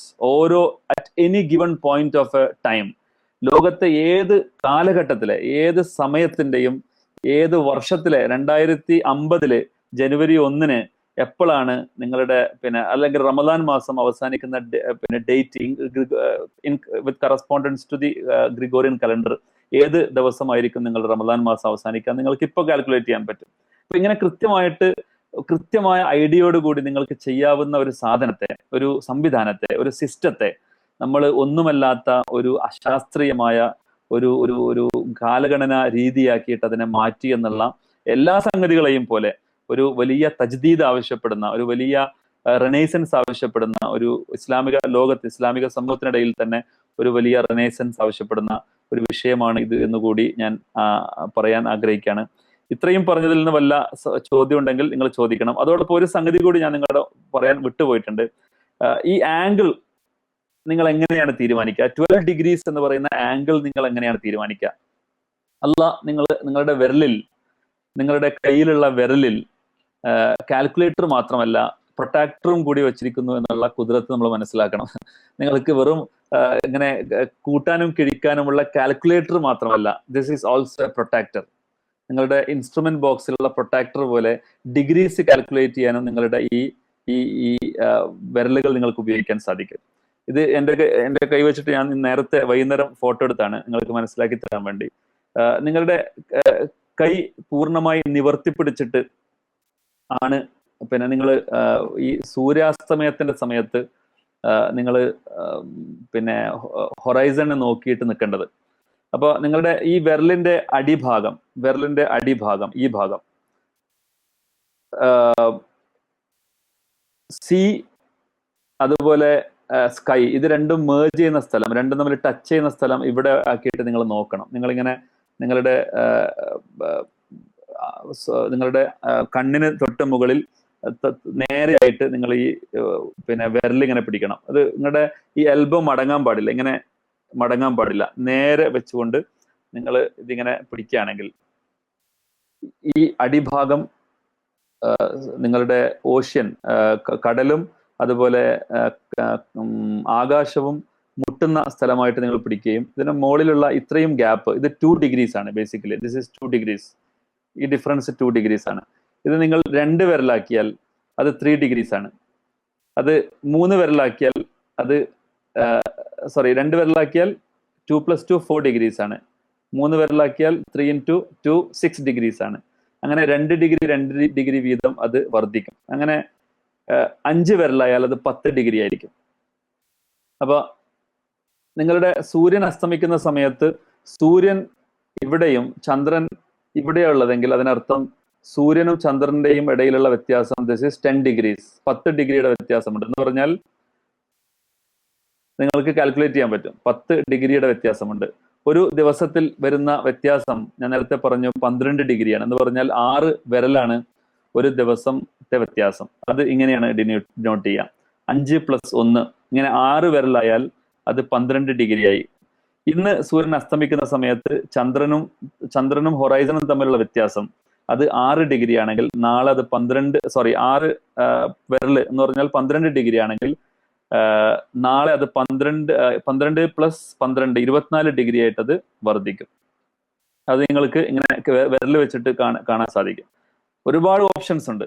Windows പോലെയാണ്. നിങ്ങൾക്ക് ഒരു ഫംഗ്ഷൻ ചെയ്യാൻ വേണ്ടി ഒരുപാട് ഓപ്ഷൻസ് അള്ളാഹു നിങ്ങളുടെ മുമ്പാകെ വെച്ച് തന്നിട്ടുണ്ട്. ഇതൊക്കെ നിങ്ങൾക്ക് ഉപയോഗപ്പെടുത്തിക്കൊണ്ട് ചെയ്യാവുന്ന വളരെ സിംപ്ലിസ്റ്റിക് ആയിട്ടുള്ള ഒരു കാലഗണന രീതിയെ ആർക്കും മനസ്സിലാവാത്ത, അതുപോലെ വെറും കാലിമാർ മാത്രം പ്രഖ്യാപിക്കുന്ന, നിങ്ങൾ മനസ്സിലാക്കേണ്ടത് ഒരു കാര്യം, നേരത്തെ പറഞ്ഞു തൗഹീദും ഷിർക്കുമായി ബന്ധപ്പെട്ടൊരു വിഷയമാണിത്. ഖുർആനിൽ അള്ളാഹു നമ്മൾ പലപ്പോഴും ചർച്ച ചെയ്യാറുണ്ട്. നമ്മുടെ രാഷ്ട്രീയ കാര്യങ്ങൾ അതല്ലെങ്കിൽ സാമൂഹികവും നിങ്ങളുടെ വൈയക്തികവും ഏത് കാര്യമായിരുന്നാലും നിയമനിർമ്മാണത്തിന്റെ പരമാധികാരം അള്ളാഹുവിനാണ്. സൂറത്ത് യൂസുഫിലെ 40-ാമത്തെ ആയത്ത് നമ്മൾ ഉദ്ധരിക്കാറുണ്ട്. ഇനൽ ഹുക്കുമു ഇല്ലാ ലില്ലാ, അള്ളാഹുവിനാണ് വിധി നിർണയത്തിന്റെ അവകാശം.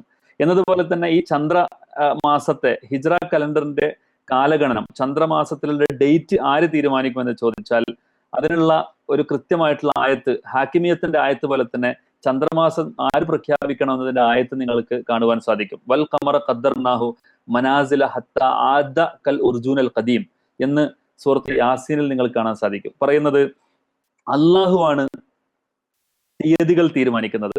തീയതികൾ തീരുമാനിക്കുന്നത് അള്ളാഹുവാണ്. കാലിമാരല്ല എന്നാണ് പറഞ്ഞതിന്റെ അർത്ഥം. അള്ളാഹുവാണ്. വൽ ഖമറ ഖദ്ദർനാഹു, അള്ളാഹുവാണ് ഖമറിന്റെ മനാസിൽ എന്ന് പറഞ്ഞാൽ ഡേറ്റ് തീരുമാനിക്കുന്നത്. നിങ്ങൾക്ക് ആർക്കും ഡേറ്റ് തീരുമാനിക്കാനുള്ള യാതൊരു അവകാശവുമില്ല. അള്ളാഹുവാണ് തീരുമാനിക്കുന്നത്. അങ്ങനെ അള്ളാഹു മാത്രം തീരുമാനിക്കുന്ന ആ കാലഗണനയെ അല്ലെങ്കിൽ ആ ഡേറ്റിനെ നിങ്ങൾ തിരുത്തിയാൽ അത് വലിയ കുഫറാണ് എന്ന് ഇന്നമൻ നസിഉ സിയാദത്തും ഫിൽ കുഫർ എന്ന് സൂറത്ത് തൗബ 37 അള്ളാഹു പഠിപ്പിക്കേണ്ട. അങ്ങനെ ആരെങ്കിലും ഡേറ്റ് തിരുത്തിയാൽ അത് കുഫറാകും എന്നും പ്രവാചകൻ അള്ളാഹു സുബ്ഹാനഹു വ തആല നമ്മെ പഠിപ്പിക്കേണ്ട. ഇങ്ങനെ വളരെ അടിസ്ഥാനപരമായിട്ടൊരു വിഷയത്തെ കുറിച്ചാണ് നമ്മൾ ചർച്ച ചെയ്യുന്നത് എന്ന ബോധം നമുക്ക് ഉണ്ടാവേണ്ടതുണ്ട് എന്ന് പറഞ്ഞുകൊണ്ട് ഞാൻ അവസാനിപ്പിക്കാൻ ആഗ്രഹിക്കുകയാണ്. വല്ല ചോദ്യം ഉണ്ടെങ്കിൽ നിങ്ങൾക്ക് ചോദിക്കാം. 2:30 മണി ആയിട്ടുണ്ട് എന്ന് പറഞ്ഞാൽ ഏകദേശം 2 hours ആയിട്ടുണ്ട് നമ്മുടെ സംസാരം തുടങ്ങിയിട്ട്.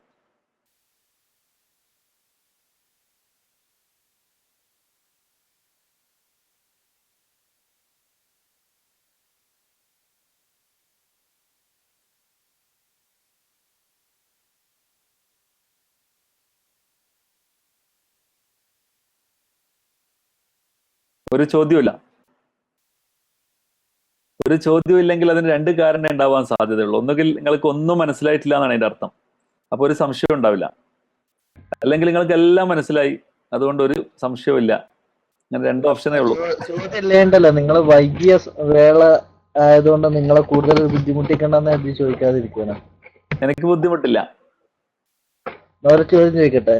പിന്നെ നമുക്ക് നിങ്ങൾക്ക് കറക്റ്റ് ആയിട്ട് പറയാൻ കഴിയുന്ന നിങ്ങൾക്ക് വിശ്വാസം ഉണ്ടെങ്കിൽ എന്തുകൊണ്ടാണ് എല്ലാ റമദാന്റെ ഷഅബാൻ 29-ാം തീയതിയും നിങ്ങൾക്ക് ബേപ്പൂർ കടപ്പുറത്ത് പോയിക്കാണ്ട് ചന്ദ്രന്റെ ഒരു ഫോട്ടോ എടുത്ത് കാളിമാർക്ക് കൊടുത്തിട്ടുണ്ടെങ്കിൽ അവര് വിശ്വസിക്കൽ നിർബന്ധമല്ലേ? നിങ്ങൾക്ക് മുൻകൂട്ടിയായി പ്രവചിക്കാൻ കഴിയുമെന്നുണ്ടെങ്കിൽ ഇപ്പൊ ഒരു ഉദാഹരണത്തിന് ഇപ്പൊ കേരളത്തിലെ മാസപ്പിറവി തീരുമാനിക്കുന്നത് കാളിമാരല്ല, ബേപ്പൂർ കടപ്പുറത്തെ അക്ഷരാഭ്യാസം പോലും ഇല്ലാത്ത മുക്കുവന്മാരാണ്. അവര് ഞങ്ങളെ കണ്ടു എന്ന് പറഞ്ഞാൽ കാവൽ സ്വീകരിക്കുന്നു, അത്രേ ഉള്ളൂ. അത് ഒരു വിദ്യാസമ്പന്നനായ ഒരാള് തെളിവ് സഹിതം ഒരു ഫോട്ടോ എടുത്ത് കൊണ്ടുപോയി ഒരു കാവലിക്ക് കൊടുത്താൽ, കോഴിക്കോട് കാവലിക്ക് കൊടുത്താൽ, കൃത്യമായിട്ട് എല്ലാ വർഷവും അങ്ങനെ ചെയ്തിട്ടുണ്ടെങ്കിൽ അപ്പൊ കുറച്ചുകൂടി ശാസ്ത്രീയത നമ്മുടെ ഏറ്റവും ചുരുങ്ങിയത് കേരളത്തിലെങ്കിലും നമുക്ക് ഫോളോ ചെയ്തൂടെ? ഞാൻ എന്റെ മറുചോദ്യം എന്താന്ന് ചോദിച്ചാൽ, നിങ്ങൾ എന്തിന്റെ ഫോട്ടോ എടുക്കുക? മൂണിന്റെ ഫോട്ടോ എടുക്കുക. ആദ്യത്തെ ദിവസത്തിന്റെയോ? അല്ല, നിങ്ങൾക്ക് പിന്നെ 5 മിനിറ്റ് ആണെങ്കിൽ 5 മിനിറ്റ് സൂര്യൻ അസ്തമിച്ചിട്ടേ മൂന്ന് അസ്തമിക്കുള്ളൂ എന്നുള്ള ഇതുണ്ടല്ലോ. അപ്പൊ നമ്മള് ഇന്ന് നല്ല നല്ല ക്യാമറകളൊക്കെ ലഭ്യമാണ്. പിന്നെ നല്ല ലെൻസൊക്കെ വെച്ചിട്ടാണ്ട് ഫോട്ടോ എടുത്തുകൊണ്ട് സബ്മിറ്റ് ചെയ്താൽ പോരെ? ഏതായാലും സൂര്യന് മുമ്പ് ചന്ദ്രൻ അസ്തമിച്ചാല് നമുക്കൊന്നും ചെയ്യാനില്ല. സൂര്യന് ശേഷം ചന്ദ്രൻ അസ്തമിക്കുകയാണെങ്കിൽ 1 മിനിറ്റ് സൂര്യൻ അസ്തമിച്ച് ഒരു 5 മിനിറ്റ് കഴിഞ്ഞിട്ട് ചന്ദ്രൻ അസ്തമിക്കുകയാണെങ്കിലും നമുക്കൊരു ഗ്യാപ്പ് ഉണ്ട്, ഒരു ഫോട്ടോ എടുക്കാനുള്ള ഗ്യാപ്പ് ഉണ്ട്. അപ്പൊ അത് സംസാരിച്ചതില് ഒരു ഭാഗം ഒരുപക്ഷെ ഷാഫി സാഹിബ് ശ്രദ്ധിച്ചിട്ടില്ല. അതായത് ഈ ഫോട്ടോ എടുക്കാൻ നിങ്ങൾക്ക് കിട്ടൂല. ഫസ്റ്റ് ഡേ ഞാൻ പറഞ്ഞു, ഫസ്റ്റ് ഡേ ഒരുപക്ഷെ നിങ്ങൾക്ക് ഫോട്ടോ എടുക്കാൻ കഴിയണമെങ്കിൽ ആ ഡേ 48 മിനിറ്റ്സിലധികം എങ്കിലും ഈ ഇലോങ്ങേഷൻ ഉണ്ടാവണം. അതായത് സൂര്യൻ അസ്തമിച്ചതിന് ശേഷം ചുരുങ്ങിയത് 48 മിനിറ്റ്സ് കഴിഞ്ഞിട്ട് ചന്ദ്രൻ അസ്തമിക്കുന്നുണ്ടെങ്കിൽ മാത്രമേ നിങ്ങൾക്ക് എന്ത് കിട്ടുള്ളൂ? ചന്ദ്രനെ കാണാൻ കിട്ടുള്ളൂ. അന്ന് എന്തായാലും കാണും. അന്ന് ഫോട്ടോ എടുത്തിട്ട് കാര്യമല്ല, കാരണം ഫോട്ടോ എടുത്താലും ഇല്ലെങ്കിലും അതിന്റെ റിസൾട്ട് ഒന്നാണ്, എല്ലാവരും കണ്ടിരിക്കും, മാസം പ്രഖ്യാപിച്ചിരിക്കും. ഇതാണ് ഒന്നാമത്തെ സംഗതി. 48 മിനിറ്റിൽ കുറവാണെങ്കിൽ ചന്ദ്രൻ ഉണ്ടാവില്ല, അപ്പൊ ഫോട്ടോ എടുക്കാൻ കഴിയില്ലല്ലോ നിങ്ങൾക്ക്. പിന്നെ ഈ വാക്യൂം ആയിട്ടുള്ള അല്ലെങ്കിൽ മൂണില്ലാത്ത ആകാശം നിങ്ങൾ ഫോട്ടോ എടുത്തിട്ട് ഒരു കാര്യമില്ല. എല്ലാ ഭാഗത്തും ആകാശമാണ്, എവിടെ നോക്കിയിട്ട് നിങ്ങൾക്ക് ഫോട്ടോ എടുക്കാം. അപ്പൊ ഫോട്ടോ എടുത്തിട്ട് നിങ്ങൾക്കൊന്നും സ്ഥാപിക്കാൻ സാധ്യമല്ല. രണ്ടാമത്തെ വിഷയം, പടിഞ്ഞാറ് ഭാഗത്ത് അസ്തമയ ചന്ദ്രനെ നോക്കിയിട്ട് നാളെ ഒന്നാണ് എന്ന് പറയാൻ സാധ്യമല്ല എന്നാണ് ഞാൻ പറയുന്നത്. ഇന്ന് ഒന്നിന്റെ നിങ്ങൾ ചന്ദ്രനെ കണ്ടുവെങ്കിൽ അതിന്റെ അർത്ഥം ഇന്ന് 1 കഴിഞ്ഞു എന്നാണ്. കാരണം നിങ്ങൾ മഗ്‌രിബിനാണല്ലോ കാണുന്നത്. ടുഡേ 1 വാസ് ഓവർ എന്നാണ് അതിന്റെ അർത്ഥം. നാളെ 1 ആകുമെന്ന് അതിൻ്റെ അകത്ത് മനസ്സിലാവുന്നില്ല. ഈ 2 കാരണത്താൽ ഇത് പിന്നെ അപ്രായോഗികമാണെന്നാണ് ഞാൻ പറയുന്നത്.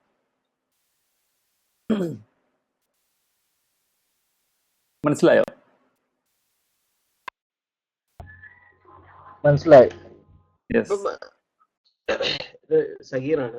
ഒരു Yes, question അതിന്റെ ഒപ്പം അങ്ങനെയെങ്കിൽ പ്രവാചകൻ സല്ലല്ലാഹു അലൈഹി വസല്ലമയുടെ കാലഘട്ടത്തിൽ ആ ഈ പോയിന്റ് ഓഫ് ഒരു പോയിന്റിനെ പറ്റി പറഞ്ഞു, എന്താണ് കൺജങ്ഷൻ. Conjunction yes. പോയിന്റ് ആ കാലഘട്ടത്തിൽ ആ 63 കൊല്ലത്തിൽ അല്ലെങ്കിൽ വിഭവത്തിന് ശേഷമുള്ള 23 കൊല്ലത്തിൽ ആ point of conjunction could have moved across the globe, right? And it Yes. could have been in some other location where the Prophet and Sahaba were not there, right? Okay. അപ്പോൾ ആ കാലഘട്ടത്തിൽ പ്രവാചകൻ സല്ലല്ലാഹു അലൈഹി വസല്ലമ ഏതാണ് മാസം എന്നുള്ളതിന് അവർക്കൊരു തീരുമാനത്തിൽ എത്തിയിരുന്നു. പോയിന്റ് ഓഫ് കൺജങ്ഷൻ നോക്കിയിട്ടില്ല, അവർക്ക് അവരുടേതായിട്ടുള്ള ഒരു രീതിയിലാണ് അവര് കണ്ടെത്തിയിരുന്നത്. അപ്പൊ ആ സമയത്ത് പോയിന്റ് ഓഫ് കൺജങ്ഷൻ വേറെ ഒരിടത്തായിരുന്നെങ്കിൽ അവർ കണ്ടെത്തിയതിലും തെറ്റുണ്ടായിരുന്നു എന്ന് നമ്മൾ പറയുന്നത് പോലെയല്ലേ. അപ്പൊ അവിടെ മാനദണ്ഡം പ്രവാചകൻ സല്ലല്ലാഹു അലൈഹി വസല്ലമ പറഞ്ഞത് നോക്കുക എന്നുള്ളത് തന്നെയാണ്. അവിടെ ഒരു കാൽക്കുലേറ്റഡ് ഇതിലായിരുന്നെങ്കിൽ, ഇപ്പൊ ഈ പറഞ്ഞതുപോലെ ഞാൻ ഒരു ചോദ്യം അല്ല ഒരു മോഡലാണ് പോകുന്നത്. ചോദിക്കുക എന്നുള്ളത് അല്ലെങ്കിൽ നോക്കുക എന്നുള്ളത് പറഞ്ഞിട്ടാണെങ്കിൽ ഈ കുഡ് ഹാവ് ഐഡന്റിഫൈഡ്, ഇത് അത്രയും ശാസ്ത്രീയമായി വളരെ ക്ലിയർ ആയിരുന്നെങ്കിൽ ഈ ആംഗിൾസ് വെച്ചിട്ട് we could have identified may be the first year or the second year itself identified that this is how it's going to be across the next how many years. അങ്ങനെ പറഞ്ഞ അവിടെ കൃത്യമായിട്ടൊരു calendar വെക്കുകയും അതിനനുസരിച്ച് പോവുകയും ചെയ്യാമായിരുന്നു. പക്ഷെ instead he has opted that അതിന് നോക്കേണ്ടതുണ്ട്, നോക്കിയ ശേഷം അറിയിച്ചത് എത്രയും വേഗം എല്ലായിടത്തോട്ടും എത്തിക്കാൻ പറ്റുന്നുണ്ട്. അന്നത്തെ മാർഗം കുതിരയായിരുന്നു. കുതിരയിൽ പോകുന്ന എത്രത്തോളം ആ വിവരം എത്തിക്കാൻ പറ്റുന്നു അത്രത്തോളം ആ വിവരം എത്തിക്കുക എന്നുള്ളത് ലെഫ്റ്റ് ഇറ്റ് ദെയർ, റൈറ്റ്? അവിടെ ഒരു കൃത്യത കൊണ്ടുവരാനുള്ള ശ്രമം ഉണ്ടായിട്ടില്ല എന്ന് വേണ്ട നമ്മൾ മനസ്സിലാക്കാൻ. ഇതിനെക്കുറിച്ച് ഞാനൊരു ഹദീസ് നിങ്ങളുടെ മുമ്പാകെ നിങ്ങളുടെ ശ്രദ്ധയിൽപ്പെടുത്താം. പ്രവാചകൻ പറഞ്ഞത് അശ്ശഹ്റു ഹാക്കദ വ ഹാക്കദ. പ്രവാചകൻ 3 തവണ കൈ ഇങ്ങനെ ആക്കിയിട്ട് പറഞ്ഞു അശ്ശഹ്റു ഹാക്കദ വ ഹാക്കദ.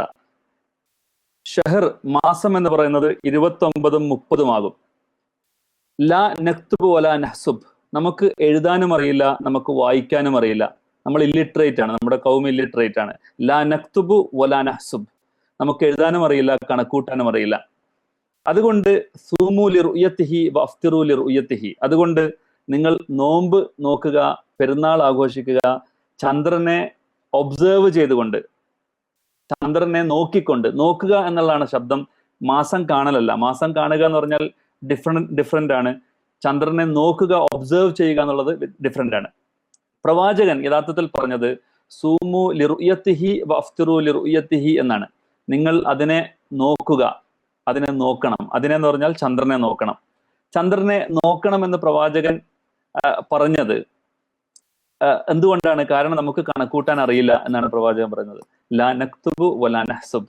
നമുക്ക് എഴുതാനും അറിയില്ല, നമുക്ക് കണക്കൂട്ടാനും അറിയില്ല. അതുകൊണ്ട് നിങ്ങൾ അതിനെ നോക്കിയിട്ട് നിങ്ങൾ തീരുമാനിക്കണം എന്നാണ് പ്രവാചകൻ പഠിപ്പിക്കുന്നത്. അങ്ങനെ നോക്കാൻ പറഞ്ഞ സാധനം വെറും ചന്ദ്രൻ മാത്രമല്ല, മറിച്ച് സൂര്യനെയും നോക്കാൻ വേണ്ടിയിട്ടാണ്. റഅ എന്ന് പറയുന്ന ശബ്ദം തന്നെയാണ് അതിനു വേണ്ടി ഉപയോഗിച്ചത്. റഅ എന്ന് പറയുന്ന അറബി പദത്തിന്റെ അർത്ഥം യഥാർത്ഥത്തിൽ അതിനെ ഡിക്ഷണറിയിൽ നിങ്ങൾ നോക്കിയാൽ കാണാൻ സാധിക്കും. റഅ എന്ന് പറഞ്ഞാൽ വെറും കണ്ണുകൊണ്ട് കാണലല്ല, മറിച്ച് അക്കൽ കൊണ്ട്, നിങ്ങളുടെ ബുദ്ധി കൊണ്ട്. ഞാനൊരു അറബി ഡിക്ഷണറി റെഫർ ചെയ്യാണ്. റഅ എന്ന് പറയുന്ന അറബി പദത്തിന്റെ അർത്ഥം അറബി ഡിക്ഷണറിയിൽ പറയുന്നത് അൽ നദറു ബിൽ ഐൻ ഔ ബിൽ അഖൽ. നിങ്ങൾ ഒന്നുകിൽ കണ്ണുകൊണ്ട് അതല്ലെങ്കിൽ നിങ്ങളുടെ അക്കൽ കൊണ്ട് അതിനെ അറിയുക എന്നാണ് അതിന്റെ അർത്ഥം. അറിയുക, ടു റെക്കഗ്നൈസ്, ടു റിയലൈസ്. അപ്പോൾ പ്രവാചകന് അറിയാൻ ആ സമയത്ത് ചന്ദ്രന്റെ ഗതിയെക്കുറിച്ച് അറിയുവാൻ ഒരൊറ്റ വഴി മാത്രമേ ഉണ്ടായിരുന്നുള്ളൂ, അത് നോക്കുക എന്നുള്ളതായിരുന്നു. കണ്ണുകൊണ്ട് നോക്കുക എന്നുള്ളതായിരുന്നു. ഇന്ന് അത് തിരിച്ചറിയാൻ നിങ്ങൾക്ക് പല വഴികളുമുണ്ട്. ഒന്നുകിൽ ടെലസ്കോപ്പ് ഉണ്ട്, അതല്ലെങ്കിൽ സാറ്റലൈറ്റ് ഉണ്ട്, അതല്ലെങ്കിൽ അത് നോക്കേണ്ട ആവശ്യം തന്നെ ഇല്ല. പ്രവാചകൻ തന്നെ പറഞ്ഞ ഹിസാബ്, കണക്ക് കൂട്ടുന്ന രീതിയുണ്ട്.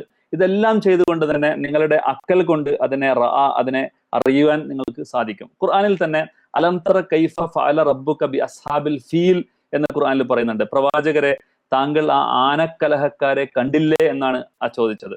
അലം തറ, റ എന്ന് തന്നെയാണ് അതിനു വേണ്ടി ഉപയോഗിച്ചത്. പ്രവാചകൻ ഒരിക്കലും ആനക്കലഹക്കാരെ കണ്ടിട്ടില്ല, നമുക്കറിയാം. പക്ഷെ ഖുർആൻ ചോദിക്കുന്നത് നിങ്ങൾ കണ്ടില്ലേ എന്നാണ്. പ്രവാചകൻ കണ്ടിട്ടില്ല എന്ന് നമുക്ക് എല്ലാവർക്കും അറിയാം. പ്രവാചകൻ ജനിക്കുന്നതിന് പോലും വളരെ മുമ്പാണ് ആ സംഭവം നടന്നിട്ടുള്ളത്. എന്ന് പറഞ്ഞാൽ നീ അറിഞ്ഞില്ലേ എന്നാണ്. അള്ളാഹുവിന്റെ നുബുവത്ത് പ്രകാരം നീ അറിഞ്ഞില്ലേ. അവിടെ നുബുവത്തുമുണ്ട് അറിയാൻ വേണ്ടി. ഇതാണ് ഇതിനെക്കുറിച്ച് പറയാനുള്ളത്. അതോടൊപ്പം തന്നെ പ്രവാചകൻ മാസം നോക്കുന്ന സമയത്ത് ചില അബദ്ധങ്ങൾ പറ്റിയിരുന്നു. പ്രവാചകനും സഹാബാക്കൾക്കും നോക്കുന്നതിലും അബദ്ധം പറ്റിയിരുന്നു. ഒരു സന്ദർഭത്തിൽ ഒരു റമദാൻ മാസം 30 പൂർത്തിയാക്കി പ്രവാചകൻ നാളെ പെരുന്നാളല്ല, നാളെ നോമ്പാണ് എന്ന് തീരുമാനിക്കുകയും അങ്ങനെ നോമ്പ് നോൽക്കുകയും ചെയ്തു. 30ാമത്തെ നോമ്പ്. ആ സമയത്താണ് വളരെ ദൂരത്തുള്ള ഒരു ട്രൈബിൽ നിന്ന് 5 യാത്രക്കാർ വന്ന് പ്രവാചകനോട് പറഞ്ഞത്, പ്രവാചകരെ താങ്കൾക്ക് നോമ്പാണോ? മദീനക്കാർക്ക് ഇന്ന് നോമ്പാണോ? നമ്മുടെ നാട്ടിൽ ഇന്ന് പെരുന്നാളാണല്ലോ എന്ന് പ്രവാചകനോട് പറഞ്ഞു. ഇത് കേട്ട ഉടനെ തന്നെ പ്രവാചകന്റെ അനുശാസനം എല്ലാവരോടും പറഞ്ഞു, നിങ്ങൾ എല്ലാവരും നോമ്പ് മുറിക്കണം, നിങ്ങൾ എല്ലാവരും നോമ്പ് മുറിക്ക്. എന്നിട്ട് നാളെ സുന്നത്തായ പെരുന്നാൾ നമസ്കാരം നിർവഹിച്ചുകൊണ്ട് നമ്മൾ നാളെ പെരുന്നാൾ ആഘോഷിക്കും. ഇന്ന് ഏതായാലും നോമ്പില്ല, കാരണം ടുഡേ ഈസ് ഷവ്വാൽ 1. ഷവ്വാൽ 1 നോമ്പ് നോക്കൽ ഹറാമാണ് എന്ന് പ്രവാചകൻ പഠിപ്പിച്ചതാണ്. ഷവ്വാൽ 1 നോമ്പ് നോക്കൽ ഹറാമാണ്, എല്ലാവരും നോമ്പ് മുറിക്കുക, നമ്മൾ അറിയാതെ ചെയ്തു പോയതാണ്, എല്ലാവരും നോമ്പ് മുറിക്കണം, നാളെ നമ്മൾ പെരുന്നാളാക്കും. ഇന്നെങ്ങാനും ഉള്ള കാലിമാരുടെ കണക്ക് പ്രകാരമാണെങ്കിൽ, അവരുടെ മനസ്സിലാക്കൽ പ്രകാരമാണെങ്കിൽ പ്രവാചകൻ അങ്ങനെ ആയിരുന്നില്ല പറയുക. പ്രവാചകൻ പറയാം, അത് നിങ്ങളുടെ ബൗണ്ടറിയിലുള്ള നിങ്ങളുടെ സ്ഥലമാണ്, നിങ്ങൾക്ക് എങ്ങനെ വേണമെങ്കിലും നോമ്പും പെരുന്നാൾ ആഘോഷിക്കുക, നമ്മുടെ ഈ സ്ഥലത്ത് ഏതായാലും മാസം കണ്ടിട്ടില്ല, അതുകൊണ്ട് നമുക്ക് പെരുന്നാൾ അല്ല എന്നാണ് പ്രവാചകൻ മറുപടി പറയേണ്ടിയിരുന്നത്. പക്ഷെ പ്രവാചകൻ പറഞ്ഞത് നമ്മൾ എല്ലാവരും നോമ്പ് മുറിക്കണം, ലോകത്ത് ഒരൊറ്റ ശവലൊന്നേ ഉണ്ടാവാൻ പാടുള്ളൂ എന്ന വീക്ഷണത്തിൽ നിന്നാണ് ആ സംഭവം ഉണ്ടായി നിങ്ങൾ കാണാൻ സാധിക്കും. മനസ്സിലായെന്ന് കരുതുന്നു.